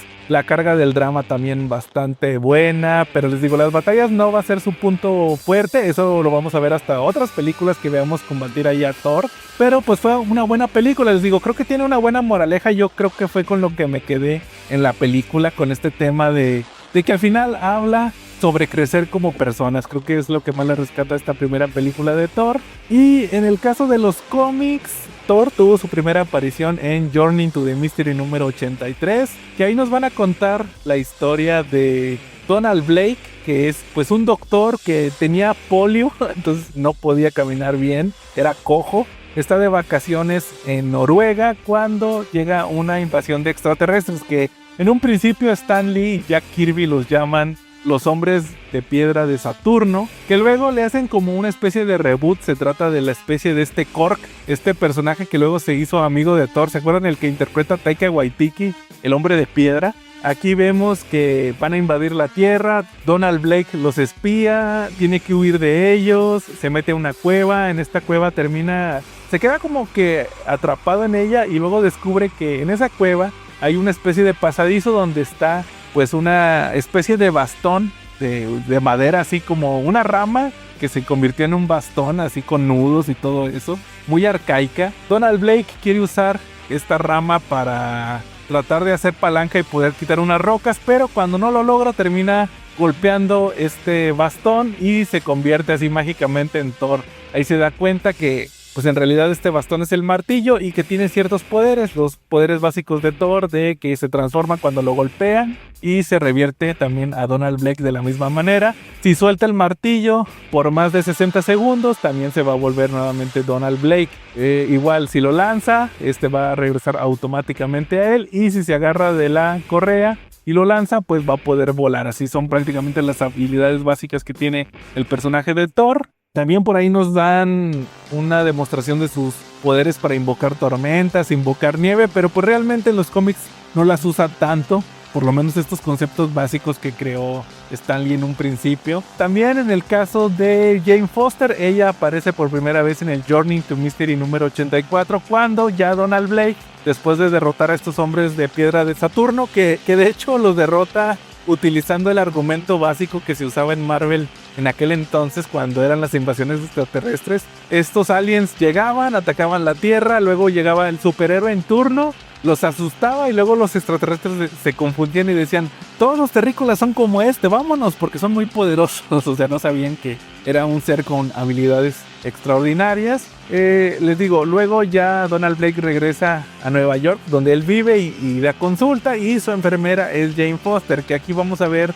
un triángulo amoroso de cierta manera, porque Jane Foster está enamorada de Thor, pero también quiere al Dr. Blake. Pero en el caso de Donald, él no le confiesa a esta Jane que la ama, porque dice, pues Jane es muy guapa, ¿cómo va a querer andar con un cojo como yo, verdad? Entonces es prácticamente lo que vemos aquí en los cómics. En el caso de Loki aparece 2 números después que Thor, en el número 85, donde pues él estaba atrapado en Asgard. En un principio no nos dicen que es el hermano de Thor, simplemente lo presentan como el dios del engaño. Estaba atrapado en un árbol, en una prisión, donde la maldición que tenía era que solamente se iba a liberar cuando una persona derramara una lágrima por él. Ahí Loki, como pues ese experto en engaños, lo que hace es que utilizando sus poderes hace que una hoja ahí de un árbol le caiga a Heimdall, que iba pasando ahí casualmente, y pues le cae en el ojo. Esto hace que pues le salgan lágrimas, pero pues por la irritación. pero pues Loki se agarra de este tecnicismo para poder ser liberado y pues obviamente va a buscar venganza de Thor ahí en la Tierra. Aquí estamos en una etapa en los cómics donde Donald Blake es como que el que tiene el control del cuerpo de Thor, o sea, no es que se convierte en Thor, o sea, se convierte físicamente en Thor, pero sigue manteniendo la mente de Donald Blake. Entonces cuando llega a Loki, pues Donald Blake simplemente lo identifica por las leyendas. Ok, Loki, el dios de los engaños. Ahí terminan combatiendo y vemos que Loki se quería quedar con el Mjolnir, engaña a Thor, lo hipnotiza, pero no contaba con que cuando se queda con el martillo y hace que Thor se vaya, a los 60 segundos se vuelve nuevamente Donald Blake y ahí se deshace la hipnosis, vuelve Thor a combatirlo. De hecho ahí se sacan de la manga que los poderes de Loki no funcionan en el agua y pues ya con eso Thor lo derrota, lo vuelve a mandar a Asgard a que lo encarcelen. De hecho lo mandan su martillo, o sea, le amarra a Loki al martillo y lo lanza y ya llega a Asgard y el martillo regresa y pues esa era su primera aparición. En el caso del Destructor, su primera aparición es por allá del número 118 de Journey to the Mystery. Ya habían pasado casi 40 números desde la primera aparición de Thor. Y es esta etapa que a mí no me gusta tanto por parte de Stan Lee. Siempre lo he criticado mucho, donde se le ocurre dejar las historias a medias en cada número. O sea, es una estrategia que se me hace muy barata para tratar de enganchar a los lectores, que tengas que comprar el siguiente número para saber en qué terminó la aventura que estabas leyendo en un número. Lo hacía en Cuatro Fantásticos, también en Iron Man. De hecho, ahorita que les platicaban el origen de Whiplash, así empieza la historia. Iron Man peleó contra la gárgola gris y se quedó sin energía y pues por eso al principio del número estaba la armadura ahí inerte. Entonces aquí en el Journey to the Mystery número 118 lo que nos presentan es que Thor acaba de terminar una aventura donde recuperó unas piedras mágicas, él le llama unas runas, que supuestamente eran de Loki, que le dan habilidades. Termina llegando ahí como a una especie de selva, bueno, yo me imagino que era como Tailandia, el Himalaya, algo así. Y casualmente está ahí Thor, está un cazador que ve a Thor y se le ocurre así de la nada dispararle un tranquilizante. Porque dice, mira, ahí está el dios del trueno, como que veo que tiene cosas antiguas, entonces a lo mejor como que le puedo encontrar algún valor. Aparte tengo este rifle que tira dardos que podrían tirar a un elefante, entonces pues me voy a aprovechar. Le tira el dardo paralizador, Thor se queda inconsciente, empieza a analizar las reliquias que tiene ahí Thor. Obviamente a Mjolnir no lo puede mover y aparte tenía una especie de guías o servidumbre que eran unos así de la región y le dicen al cazador que no es raro encontrar este tipo de reliquias en el área porque pues hay como que templos pero que están prohibidos, o sea son áreas donde la gente no debe entrar y el cazador pues de hecho los golpea, les dice que no me digan qué hacer, yo voy a ir a donde yo quiera y termina encontrando un templo nórdico ahí en Tailandia y pues termina encontrando ahí la armadura del Destructor y al momento que él la toca, su conciencia de cierta manera se pasa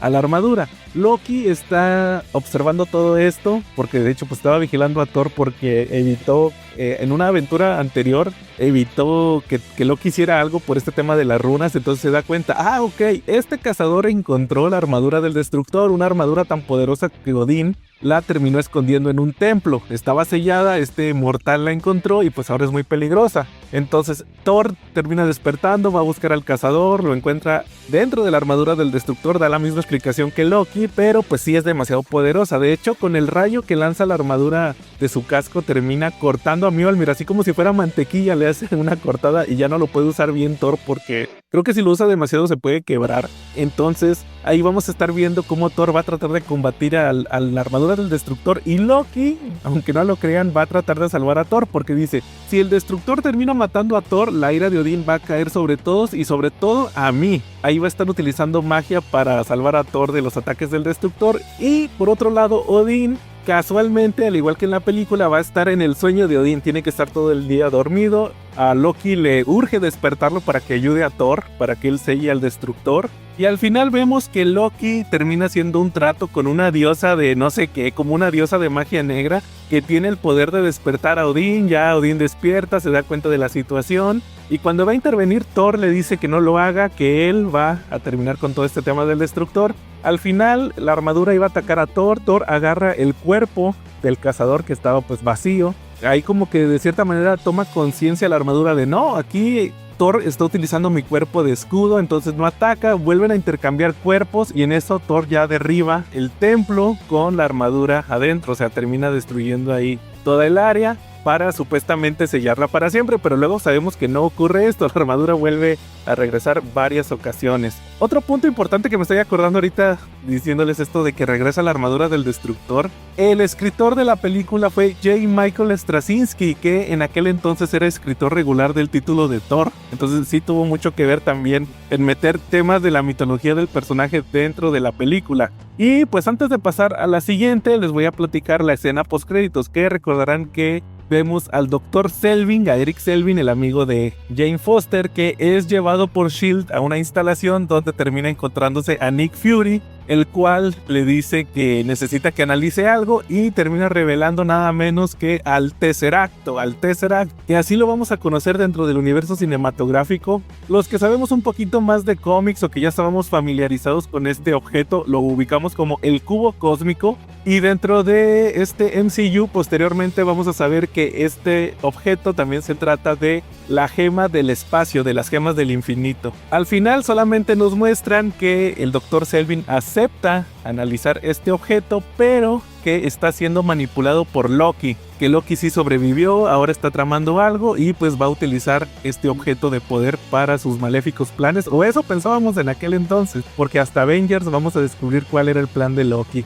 De aquí vamos a pasar a la siguiente película. Ahora en el año 2011 tenemos nada menos que Capitán América, el primer Vengador, una película que para mí siempre fue polémica desde el principio. Desde que supe quién iba a ser el Capitán América, nada menos que Chris Evans. ¿Por qué? Porque pues él ya había interpretado a Johnny Storm, a la Antorcha Humana, en la película de los Cuatro Fantásticos, y aquí pues ahora iba a ser nada menos que Steve Rogers, que les digo, aquí al principio del MCU yo tenía muchas dudas porque muchos de los actores que elegían no me cuadraban con el personaje que iban a interpretar. O sea, yo tenía muy ubicado a Johnny Storm como el desmadroso, aquí vemos que es un Steve Rogers más serio. Les digo, al igual que Thor, esta película no se va a basar tanto en los poderes, sino más bien en las actitudes de los personajes. Y en el caso aquí del primer Vengador nos va a contar el origen del Capitán América dentro de la Segunda Guerra Mundial y cómo se convirtió pues en una inspiración que luego nos dan a entender que la gente siempre supo que existió, pero que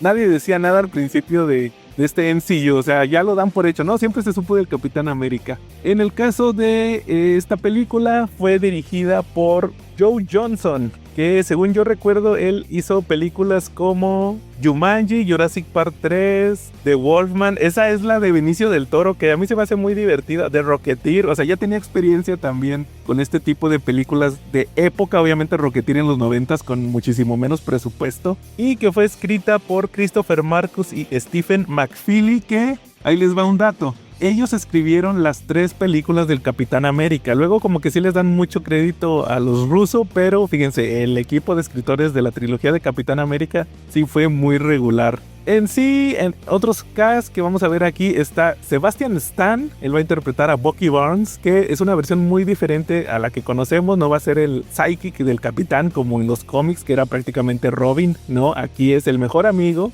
que es de la misma edad, y pues es un soldado que se enlista para la guerra. También está esta, ¿cómo se llama? Hayley Atwell, la cual va a interpretar a Peggy Carter, el interés amoroso del Capitán, que pues es una de las actrices más regulares del MCU, ya que el personaje posteriormente regresó en la serie de Agente Carter, luego también estuvo en la secuela de Capitán América y el Soldado del Invierno, obviamente haciendo de Peggy Carter en versión anciana, regresó también para el final de Avengers Endgame, y pues ahorita está muy de mame porque luego agarró este personaje de la Capitana Carter en What If y salió también en la película de Doctor Strange y pues ahí se ha mantenido. De hecho dicen que va a salir también en la película de Avengers Doomsday, pero pues aquí simplemente era un personaje muy fuerte, me gustó mucho, pero que es el interés amoroso del Capitán. Y también por ahí aparece Tommy Lee Jones, que es un general ahí que le ayuda al Capitán. De hecho es como que el que le da las órdenes de los objetivos que tiene que destruir de Hydra. El más importante para mí, Hugo Weaving, aquí tiene su papel de Red Skull, que sabemos que él ya no regresó, como que no le gustó mucho el ambiente del MCU, pero para mí su actuación aquí en esta película es bastante buena. Es un Red Skull que quedó para la historia, realmente me gusta mucho su interpretación, es un villanazo para mí dentro de la película. Y también está Toby Jones, que lo he visto en muchas películas, que es Arnim Zola, el científico mano derecha aquí de Red Skull. También otro que yo creo que aquí fue la primera vez que lo vi en una película es Dominic Cooper, que va a interpretar a Howard Stark, la versión joven. Ya lo habíamos visto en Iron Man 2, en estas películas que les comenté que estuvo viendo Tony. Pero aquí es la versión joven que, pues, fíjense, yo tenía un amigo que siempre decía que esa versión de Howard Stark era el Tony Stark de los cómics de los 60s de Stan Lee, o sea, era igualito. Aquí vamos a ver que así como Arnim Zola es la rama científica de Hydra, acá Howard va a ser el apoyo científico que van a tener los aliados y pues va a ser el principal apoyo que va a tener el capitán para armas, para el tema del escudo, la armadura que utiliza, el traje más bien que parece una armadura, e incluso nos dan a entender que en un punto tienen una amistad que jamás se vio en pantalla, pero luego en otras películas se dio a entender por referencias que hacía Tony, que Howard admiró mucho al Capitán América y todo eso, pero no, pues la realidad es que nunca lo vimos en pantalla, salvo contadas escenas que como que mostraban que tenían una relación amable, pero hasta ahí. Ya pasando a la trama de la película, lo primero que nos van a presentar es un seguimiento a lo que estuvimos viendo en la película de Thor y por qué nos mostraron al cubo cósmico al final de la película. Vemos cómo en la Segunda Guerra Mundial Johann Schmidt, el Red Skull, realiza una operación en Noruega buscando un arma de poder, según él, que habían dejado los dioses para un hombre superior, que termina siendo el Tesseracto. Por ahí tortura a una persona que es este señor que aparece en las películas de Harry Potter, el que era ¿se acuerdan? El jardinero que no tenía poderes mágicos. Él es una especie de guardián que ha estado protegiendo por generaciones ahí su familia a este objeto de poder, y pues Johann Schmidt al final obtiene el Tesseracto, se lo lleva y pues lo convierte en una forma de energía que va a estar impulsando los diseños que realiza Arnim Zola de armas para tener la ventaja en la Segunda Guerra Mundial. Por otro lado, en el caso del Capitán, nos van a mostrar que Steve Rogers es un chavito que quiere entrar a la guerra. Él es muy flaquito, enfermizo, no lo reclutan, está desesperado por ir a pelear a la guerra. Él, ahí lo dicen al principio, no lo hace por matar nazis, lo hace porque no quiere sentirse menos que otros, tiene que cumplir con su deber, y esto hace que se conmueva el Dr. Erskine, el cual es el creador del suero del supersoldado. Ve algo diferente en Rogers, lo termina reclutando y pues se lo lleva ahí a un programa secreto de entrenamiento que pues al final no sirvió de nada porque como quiera a Rogers lo iban a escoger. Simplemente es una parte de la película para ver las cualidades que tiene el personaje, que se sobreponen a la falta de velocidad, fuerza, agilidad que no tiene Rogers en ese momento. Vemos que se hace el experimento del suero del supersoldado, es un éxito, ahí ya se vuelve el Chris Evans mamado, porque al principio de la película utilizaron efectos digitales para hacerlo así flaquito y un doble de cuerpo. Le ponían ahí la cara de Chris Evans al actor flaquito, pero pues vemos que había agentes de Hydra infiltrados que matan ahí al Dr. Erskine. Ya no se puede repetir el experimento y vemos que en lugar de llevarse al Capitán América a la guerra, pues dicen que es un experimento fallido, un conejillo de indias que no sirve porque solamente es uno, y se lo termina llevando un senador ahí de Estados Unidos, que es este actor que hizo de Norman Osborn en las películas de Andrew Garfield. Solamente aparece ahí para morir, que se lo lleva a una gira de medios, lo tiene ahí, o sea, lo utiliza para vender bonos de guerra. Le pone un traje así de tela del Capitán América con el escudo clásico y pues tiene ahí un acto de vender bonos donde termina golpeando a Hitler, haciendo referencia a la primera aparición del personaje. Después de esto vemos que incluso termina yendo al frente a hacerles el espectáculo a los soldados, pero pues ellos están más interesados en ver a las bailarinas que acompañan al capitán, porque pues son chavos que han estado ahí en la guerra y que no han visto una mujer en meses. Ahí se entera el capitán que su amigo Bucky, que se había ido allá a la guerra, está desaparecido. Él quiere encontrarlo y pues con la ayuda del agente Carter, que la había conocido durante su entrenamiento y capacitación para el experimento, al final accede. De hecho también ahí está Howard Stark, y pues ahí desobedeciendo órdenes, el capitán convence a Carter de llevar a cabo una operación secreta para tratar de buscar a Bucky. También los ayuda ahí Howard Stark, que pues él está en su papel de Casanova muy al estilo de Tony. En un principio esto como que crea una fricción con el capitán, pero no, luego ya pues como que resuelven todo y se vuelven, como les decía, nos dan a entender que son cercanos, pero pues nunca lo demuestran ahí en la pantalla. El capitán termina encontrando una de las bases de Hydra, encuentra ahí a Dum Dum Dugan, a Gabe Jones, a todos los Howling Commandos, los rescata, luego les pide que le ayuden a destruir la base, se hace un motín entre todos estos prisioneros de guerra, luego encuentra a Bucky, se lo lleva y ahí es donde tiene el primer encuentro físico con el Red Skull, con Johann Smith. Vemos que le dice al capitán que pues que Erskine sí le puso una versión preliminar del suero del super soldado y pues esto causó que ahora tenga la cara de calavera. De hecho ahí Hugo Weaving le hacen un trabajo de prótesis para que se pueda quitar pues un rostro que nunca vimos, ¿verdad? Hacen el efecto ahí de especial de que se quita el rostro y tiene su cara de Red Skull. Luego emprende la retirada, no sin antes decirle al capitán que se volverán a ver, y pues a partir de aquí vemos que el tema de la guerra cambia para Steve Rogers, ya que pues rescató muchos soldados, se convirtió ahora sí verdaderamente en un héroe y pues su siguiente misión ahora ya oficial es destruir todas las bases de Hydra, ya que él vio un mapa utilizando pues Deus Ex Machina del suelo del super soldado. Ahora tiene memoria fotográfica, memorizó dónde estaba cada una de las fábricas de Red Skull y pues arma un escuadrón utilizando a estos soldados, a los Howling Commandos, también recluta a Bucky. Ya la agente Carter pues tiene una relación bastante polémica ahí con Steve, en el sentido de que pues es su superior, pero luego también ella está enamorada de él y luego como que quieren y no quieren andar. Eso se resuelve hasta el final de la película. Vemos cómo destruyen muchas fábricas, Red Skull está desesperado, luego arma un plan donde capturan a Arnim Zola en un tren, pero tienen la baja de Bucky. Esto prácticamente destruye al capitán, pero también se enteran que el plan final de Red Skull es utilizar un avión experimental que creó Arnim Zola, que además es gigante, para atacar Estados Unidos. Entonces la batalla final es en una de estas bases de Hydra, donde pues incluso el avión está propulsado directamente por el Tesseracto. Vemos como el capitán se despide de Peggy, él se sube al avión, pelea con el Red Skull y al final Johann Smith termina agarrando con sus propias manos el Tesseract, no lo manipula con algún aparato y pues termina siendo desintegrado. Hasta años después nos enteraríamos que el Tesseracto pues es la gema del espacio, como les había dicho, entonces pues es teletransportado.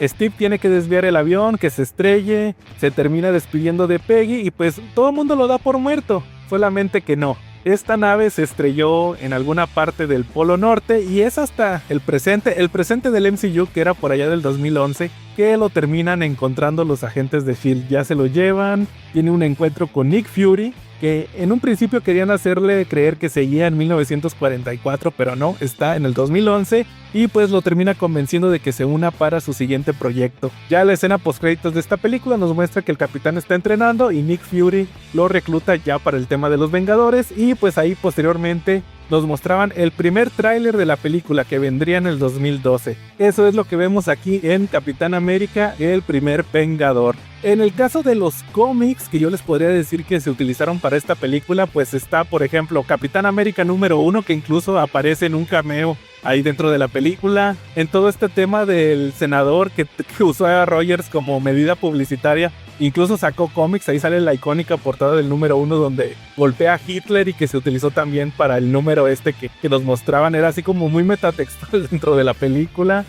También, bueno, ahí también aparece por primera vez Red Skull en ese número 1, pero es otra versión del personaje. La versión de Johann Smith, según yo, aparece hasta más adelante en el run original de Capitán América de Joe Simon y Jack Kirby, pero en el universo Marvel en sí lo vemos hasta Tales of Suspense, unos números donde vuelven a contar el origen del Capitán América ya cuando regresa, que ya se integra a los Vengadores, ahí que compartía el título, les decía hace rato que lo compartía con Iron Man, entonces ahí vemos varias aventuras del personaje en el pasado. Primero muestran que había un Red Skull que era un saboteador, pero en continuidad retroactiva fue el segundo Red Skull, el primero Johann Smith sale hasta más adelante. Luego también Peggy Carter, se los platiqué hace unos episodios en el de Tragedias Románticas. También apareció en Tales of Suspense por primera vez en Recuerdos del Capitán América de la guerra, una novia que conoció en París, que luego meten ahí que es en un principio la hermana de Sharon Carter y luego es la tía de Sharon Carter por el tema del paso de los años. Estuvo peleando en la resistencia francesa.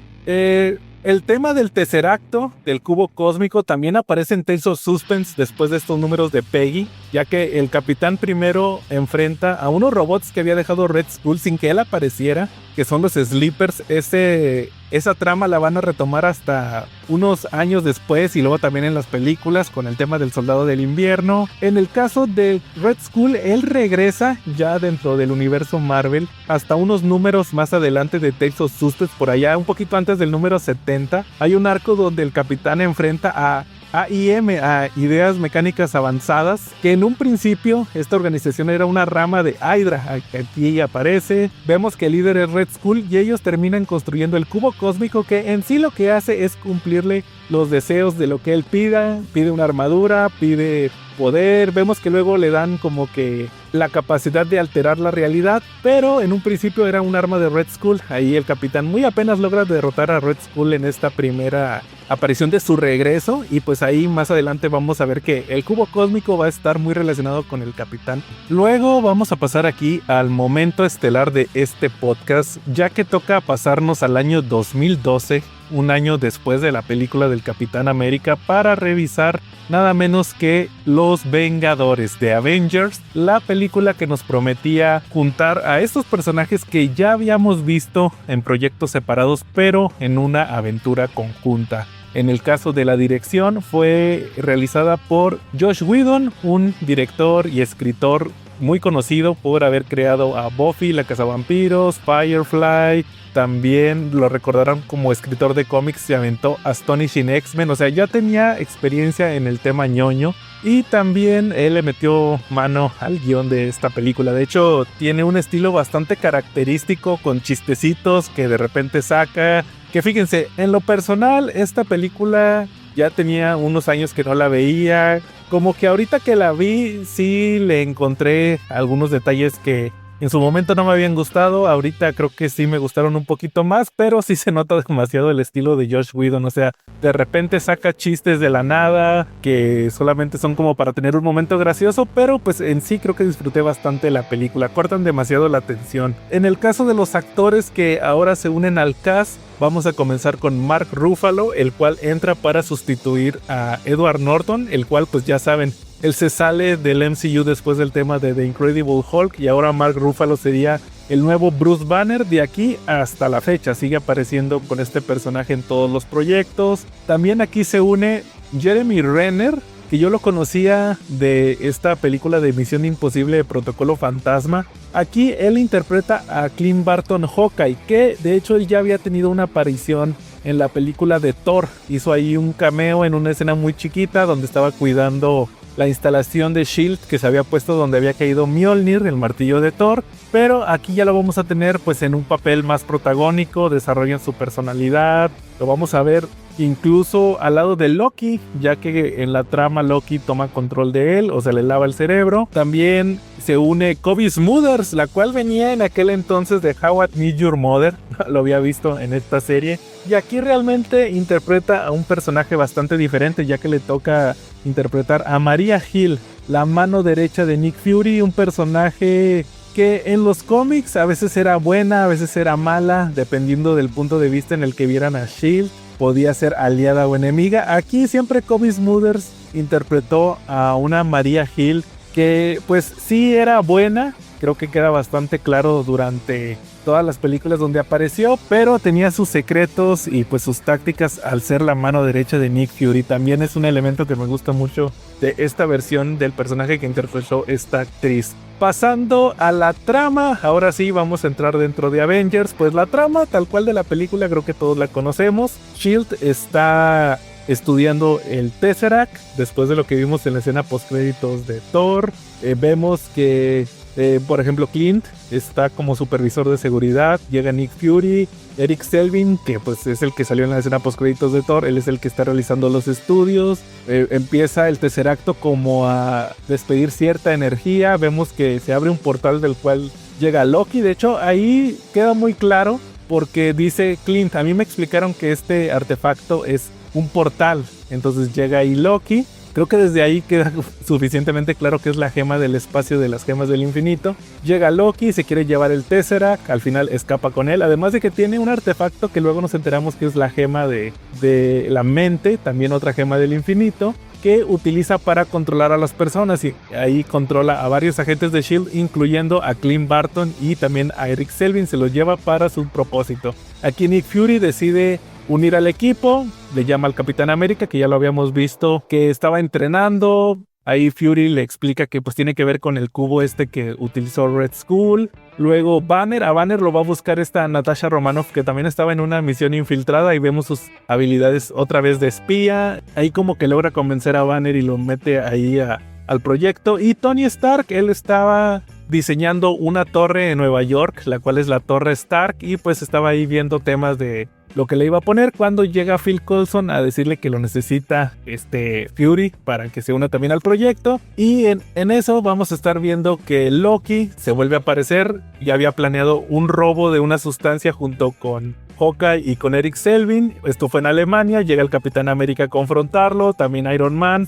Entre comillas lo capturan, pero en eso aparece también Thor, que pues se quería llevar a Loki a Asgard. Recuerden que no lo había visto desde el final de Thor, lo había dado por muerto y luego ya supieron que andaba en la Tierra. Además de que aquí nos dan a entender también, Odín estuvo investigando qué fue de Loki y descubrió que estaba trabajando para ciertos seres que fueron los que lo mandaron a la Tierra. Esto se va a desarrollar hasta más adelante. Vemos que se lo llevan al helicarrier de S.H.I.E.L.D., donde ya están todos los personajes juntos. Supuestamente quieren encontrar el cubo, porque recuerden, el cubo no lo tiene Loki. Loki solamente fue a hacer como una especie de señuelo, creo que eso queda bastante claro. Pero también está generando desconfianza entre los personajes, ya que hay demasiados secretos. Este fue uno de los plots que ahorita en la más reciente revisada que le hice a la película me gustó mucho. Creo que tiene argumentos muy válidos de... Pues ahí Nick Fury toda la película se la pasa diciéndole al Capitán América, no, es que queríamos replicar lo que iba a hacer Howard Stark y utilizar al cubo cósmico para energía limpia. Pero luego el mismo Bruce Banner dice, oye, pues si Tony está utilizando energía limpia con los reactores ARC, ¿por qué S.H.I.E.L.D. no le ha hablado? O sea, obviamente había motivos ocultos. Luego el capitán descubre que también habían estado viendo temas de las armas de Red Skull, estas armas, diseños de Arnim Zola, potenciados por este cubo cósmico en su momento. Pero al final vamos a ver que todo fue una trampa. Llega Hawkeye, hace un ataque al helicarrier, se lleva a Loki. Termina muriendo Coulson. También Thor cae a la tierra sin su martillo, lo tiene que ir a buscar. También Banner. Aquí vemos por primera vez al Hulk de Mark Ruffalo, que se transforma y combate contra Thor. Vemos que mientras tanto el Capitán y Iron Man tienen que pues tratar de reparar el helicarrier antes de que se destruya y pues le cause la muerte a toda la tripulación. También aquí vemos que tratando de evitar la fuga de Loki muere el agente Coulson, que pues al final fue el personaje que apareció en la mayoría de las películas, fue como que el que unió al equipo, y al final su muerte, que también hay una escena muy chida donde vemos que Fury de cierta manera manipuló la escena del crimen de la muerte de Coulson para causarles más remordimiento a todos los personajes y que se unieran, o sea que la muerte de Coulson fuera lo que uniera al equipo. O sea, al final dejaron este personaje de Nick Fury con la personalidad de que, o sea, él va hasta las últimas consecuencias. Total que aquí se nos revela que el objetivo de Loki era activar el Tesseract en Nueva York con una fuente de energía para abrir un portal más grande para que llegara un ejército llamado los Chitauri, que pues Loki les había prometido la Tierra a cambio de poder que le dieran el cubo cósmico. Y pues vemos cómo ahora sí comienza la invasión, llegan los personajes, por ahí llega Thor, llega el Capitán, Hawkeye, que ya Natasha había peleado con él y le había podido quitar el lavado cerebral. También Tony llega a Nueva York, de hecho es el primero que confronta a Loki, que pues ya estaba. De hecho el lugar donde van a desplegar este portal para el ejército Chitauri es arriba de la Torre Stark. Entonces llega Tony, ahí presenta su nueva armadura que ya empieza con los diseños que se arman solos, vamos a decirlo así. Ya no necesita que la armadura se le ponga pues con máquinas, sino de que lo busque, que se pegue a su cuerpo solo y se pueda armar, o sea, hacerla todavía más portátil y que al ponerse el traje sea todavía más rápido y automático. Y pues vemos que sí, que al final se logra el objetivo de Loki, llega el ejército, empieza a hacer la famosa batalla de Nueva York, donde hay esta invasión, empiezan a atacar y estos 6 personajes tienen que combatirlos. Bueno, 5 porque vemos que al final aparece Bruce Banner y les revela a todos los personajes un secreto que había estado jugando con él durante toda la película, de cómo podía controlar estos ataques que podían darle de repente para convertirse a Hulk. Él dice que siempre está enojado y pues vemos ahí que el equipo por fin está reunido y empiezan a atacar. Tienen que hacer una estrategia ya que los están superando demasiado en número y pues al final vemos que la estrategia que arma el Capitán América es hay que cerrar el portal. Entonces tratan de quitarle la lanza a Loki, si lo logran en una parte de la película. De hecho, Hawkeye se venga de Loki a lanzarle una flecha explosiva que Loki había cachado, sí, pero la punta era explosiva. Entonces ahí ya Natasha, con la ayuda de Eric Selvin, que también a él ya le dieron un madrazo en la cabeza y le pudieron quitar el lavado cerebral, descubre que se puede cerrar el portal con esta lanza de Loki. También Hulk madreó a Loki, entonces ya todos los personajes pues lidiaron con él, ya lo dejaron fuera de combate, solamente falta cerrar el portal. Y vemos al mismo tiempo que como a Nick Fury esto se le salió de control, hay una especie de consejo, de hecho lo llaman el Consejo de Seguridad, que son los que lo supervisan. Ellos deciden mandar una bomba nuclear a Nueva York. Fury trata de detener uno de los aviones que la llevaba, pero ya había otro que también ya había despegado. Entonces ahí solamente le queda avisarle a Tony. Tony, utilizando su armadura, logra desviar el misil y llevarlo directo al portal, aunque para todos esta es una misión suicida, ya que lo tuvo que cruzar, ya no tenía energía suficiente para regresar. De hecho, se queda desconectado, ya que al cruzar el portal termina viajando al otro lado del espacio. Entonces ahí vemos como que Iron Man se va a sacrificar. Al final Natasha decide cerrar el portal después de que Steve le da la indicación. Y ya cuando se está cerrando, que está a punto de desaparecer completamente, vemos que atraviesa a Tony, que pues al final es salvado por Hulk, porque les digo, perdió toda su energía, ya solamente estaba cayendo la armadura inerte. Y pues con eso terminan ganando esta batalla, terminan salvando a Nueva York y al mundo de esta invasión Chitauri. Además de que pues le mandaron muy al estilo de Día de la Independencia un misil nuclear a la armada. De hecho prácticamente es lo mismo, destruyendo esa nave de control terminan desactivando a todos los Chitauri. Y pues al final se crea una controversia, ya que este fue el primer encuentro a gran escala de el mundo con extraterrestres, con estos héroes que protegen la Tierra. Y pues se arma ahí una revolución que vamos a empezar a ver cómo se desarrolla a partir de la fase 2. Al final solamente vemos cómo todos los personajes, pues cada uno toma su camino. De hecho ahí vemos un epílogo donde Fury dice esto al Consejo de Seguridad, que los va a dejar que se vayan y que regresen cuando haya otra amenaza. De hecho Thor se termina llevando a Loki a Asgard. También se lleva el Tesseract, ya que dice que pues es demasiado aquí para la humanidad. Y con este mensaje pues termina ya Los Vengadores, la película que unió a estos personajes del universo Marvel por primera vez en el cine. En sí, lo que les puedo decir de la película, me gustó ahorita que la volví a ver, sobre todo porque ahora como la vi en streaming pude adelantar las partes que no me gusta. Creo que tiene un inicio muy lento, el tema de pues presentar a todos estos personajes que ya conocemos, pero pues hay que entender que luego puede haber gente que los conozca por primera vez. También, fíjense, a mí no me gustaba, les decía hace un momento, la trama esta de cuando están en el G-Carrier se me hacía demasiado lenta, pero luego ya cuando vemos cómo los personajes descubren toda esta conspiración de Nick Fury, está bastante bien. Creo que el único pero que le pondría es que al final como que lo perdonan demasiado rápido. O sea, llega el ataque de Loki y ya se les olvida, es que Nick Fury quería hacer mal uso de él. Y el hecho de que al final dejara ir el Tesseract con este Thor, pues como medio justifica de que ok, me equivoqué, los voy a dejar que se lo lleven y ya con eso como que voy a expiar mis pecados. Creo que fue algo demasiado fácil. La batalla de Nueva York, creo que eso es demasiado legendario en el MCU, este primer enfrentamiento de los Vengadores cuando se reúnen por primera vez para combatir frente al mundo. Es una batalla que vale bastante la pena y en general les digo, fue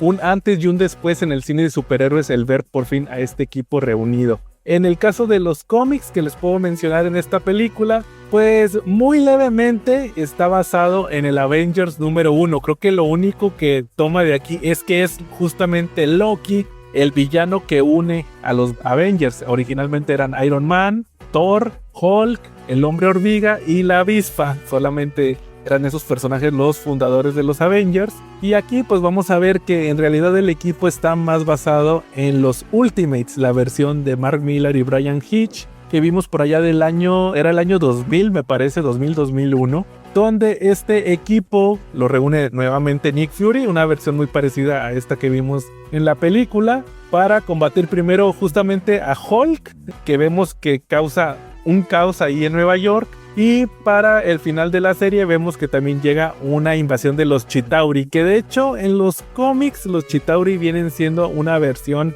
de los Skrulls. Es la versión Ultimate de los Skrulls. Acá no, acá son unos extraterrestres genéricos y los Skrulls aparecerían ya muchísimo más adelante, hasta la fase 3. En sí, les digo, no son muchos cómics, pero creo que son los que les puedo mencionar, sobre todo Ultimates, porque fue de donde se tomó esta visión más moderna de un equipo de superhéroes, vamos a decirlo así, en el mundo real, porque creo que este cómic está adecuado perfectamente para el nuevo milenio y pues fue lo que se utilizó para esta película.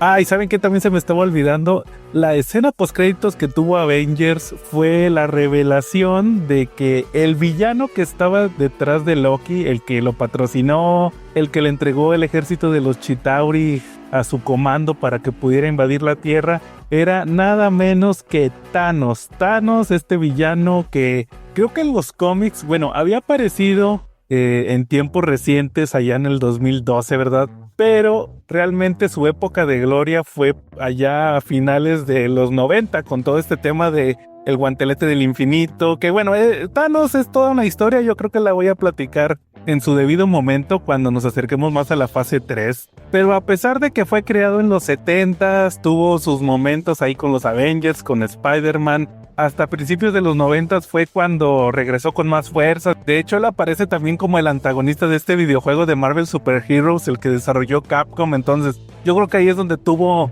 más gloria este personaje, pero les decía, vamos a hablar de él más adelante. Y ¿saben qué? También me estoy acordando, hablando de invasiones extraterrestres, un punto de la película de los Avengers que ya tenía anotado, nada más que no lo encontraba cuando la estaba revisando, es el hecho de que Nick Fury, hay un punto cuando el Capitán América, Tony y Banner descubren toda esta conspiración que tenía Nick Fury sobre el Tesseract, sobre replicar lo que había hecho Johann Smith y Arnim Zola con la tecnología. Lo primero que hace Nick Fury es echarle la culpa a Thor, porque él dice que es culpa de que hayan llegado estos seres de otro mundo a invadir, según él, la Tierra. O sea, cuando llegó Thor, que llegaron los 3 guerreros, que llegó la armadura del Destructor, todos estos en la película de Thor. Y ahí dice Nick Fury, de la nada llegó una raza súper avanzada y pues nos vimos débiles. O sea, lo hace ver como el primer encuentro de la humanidad con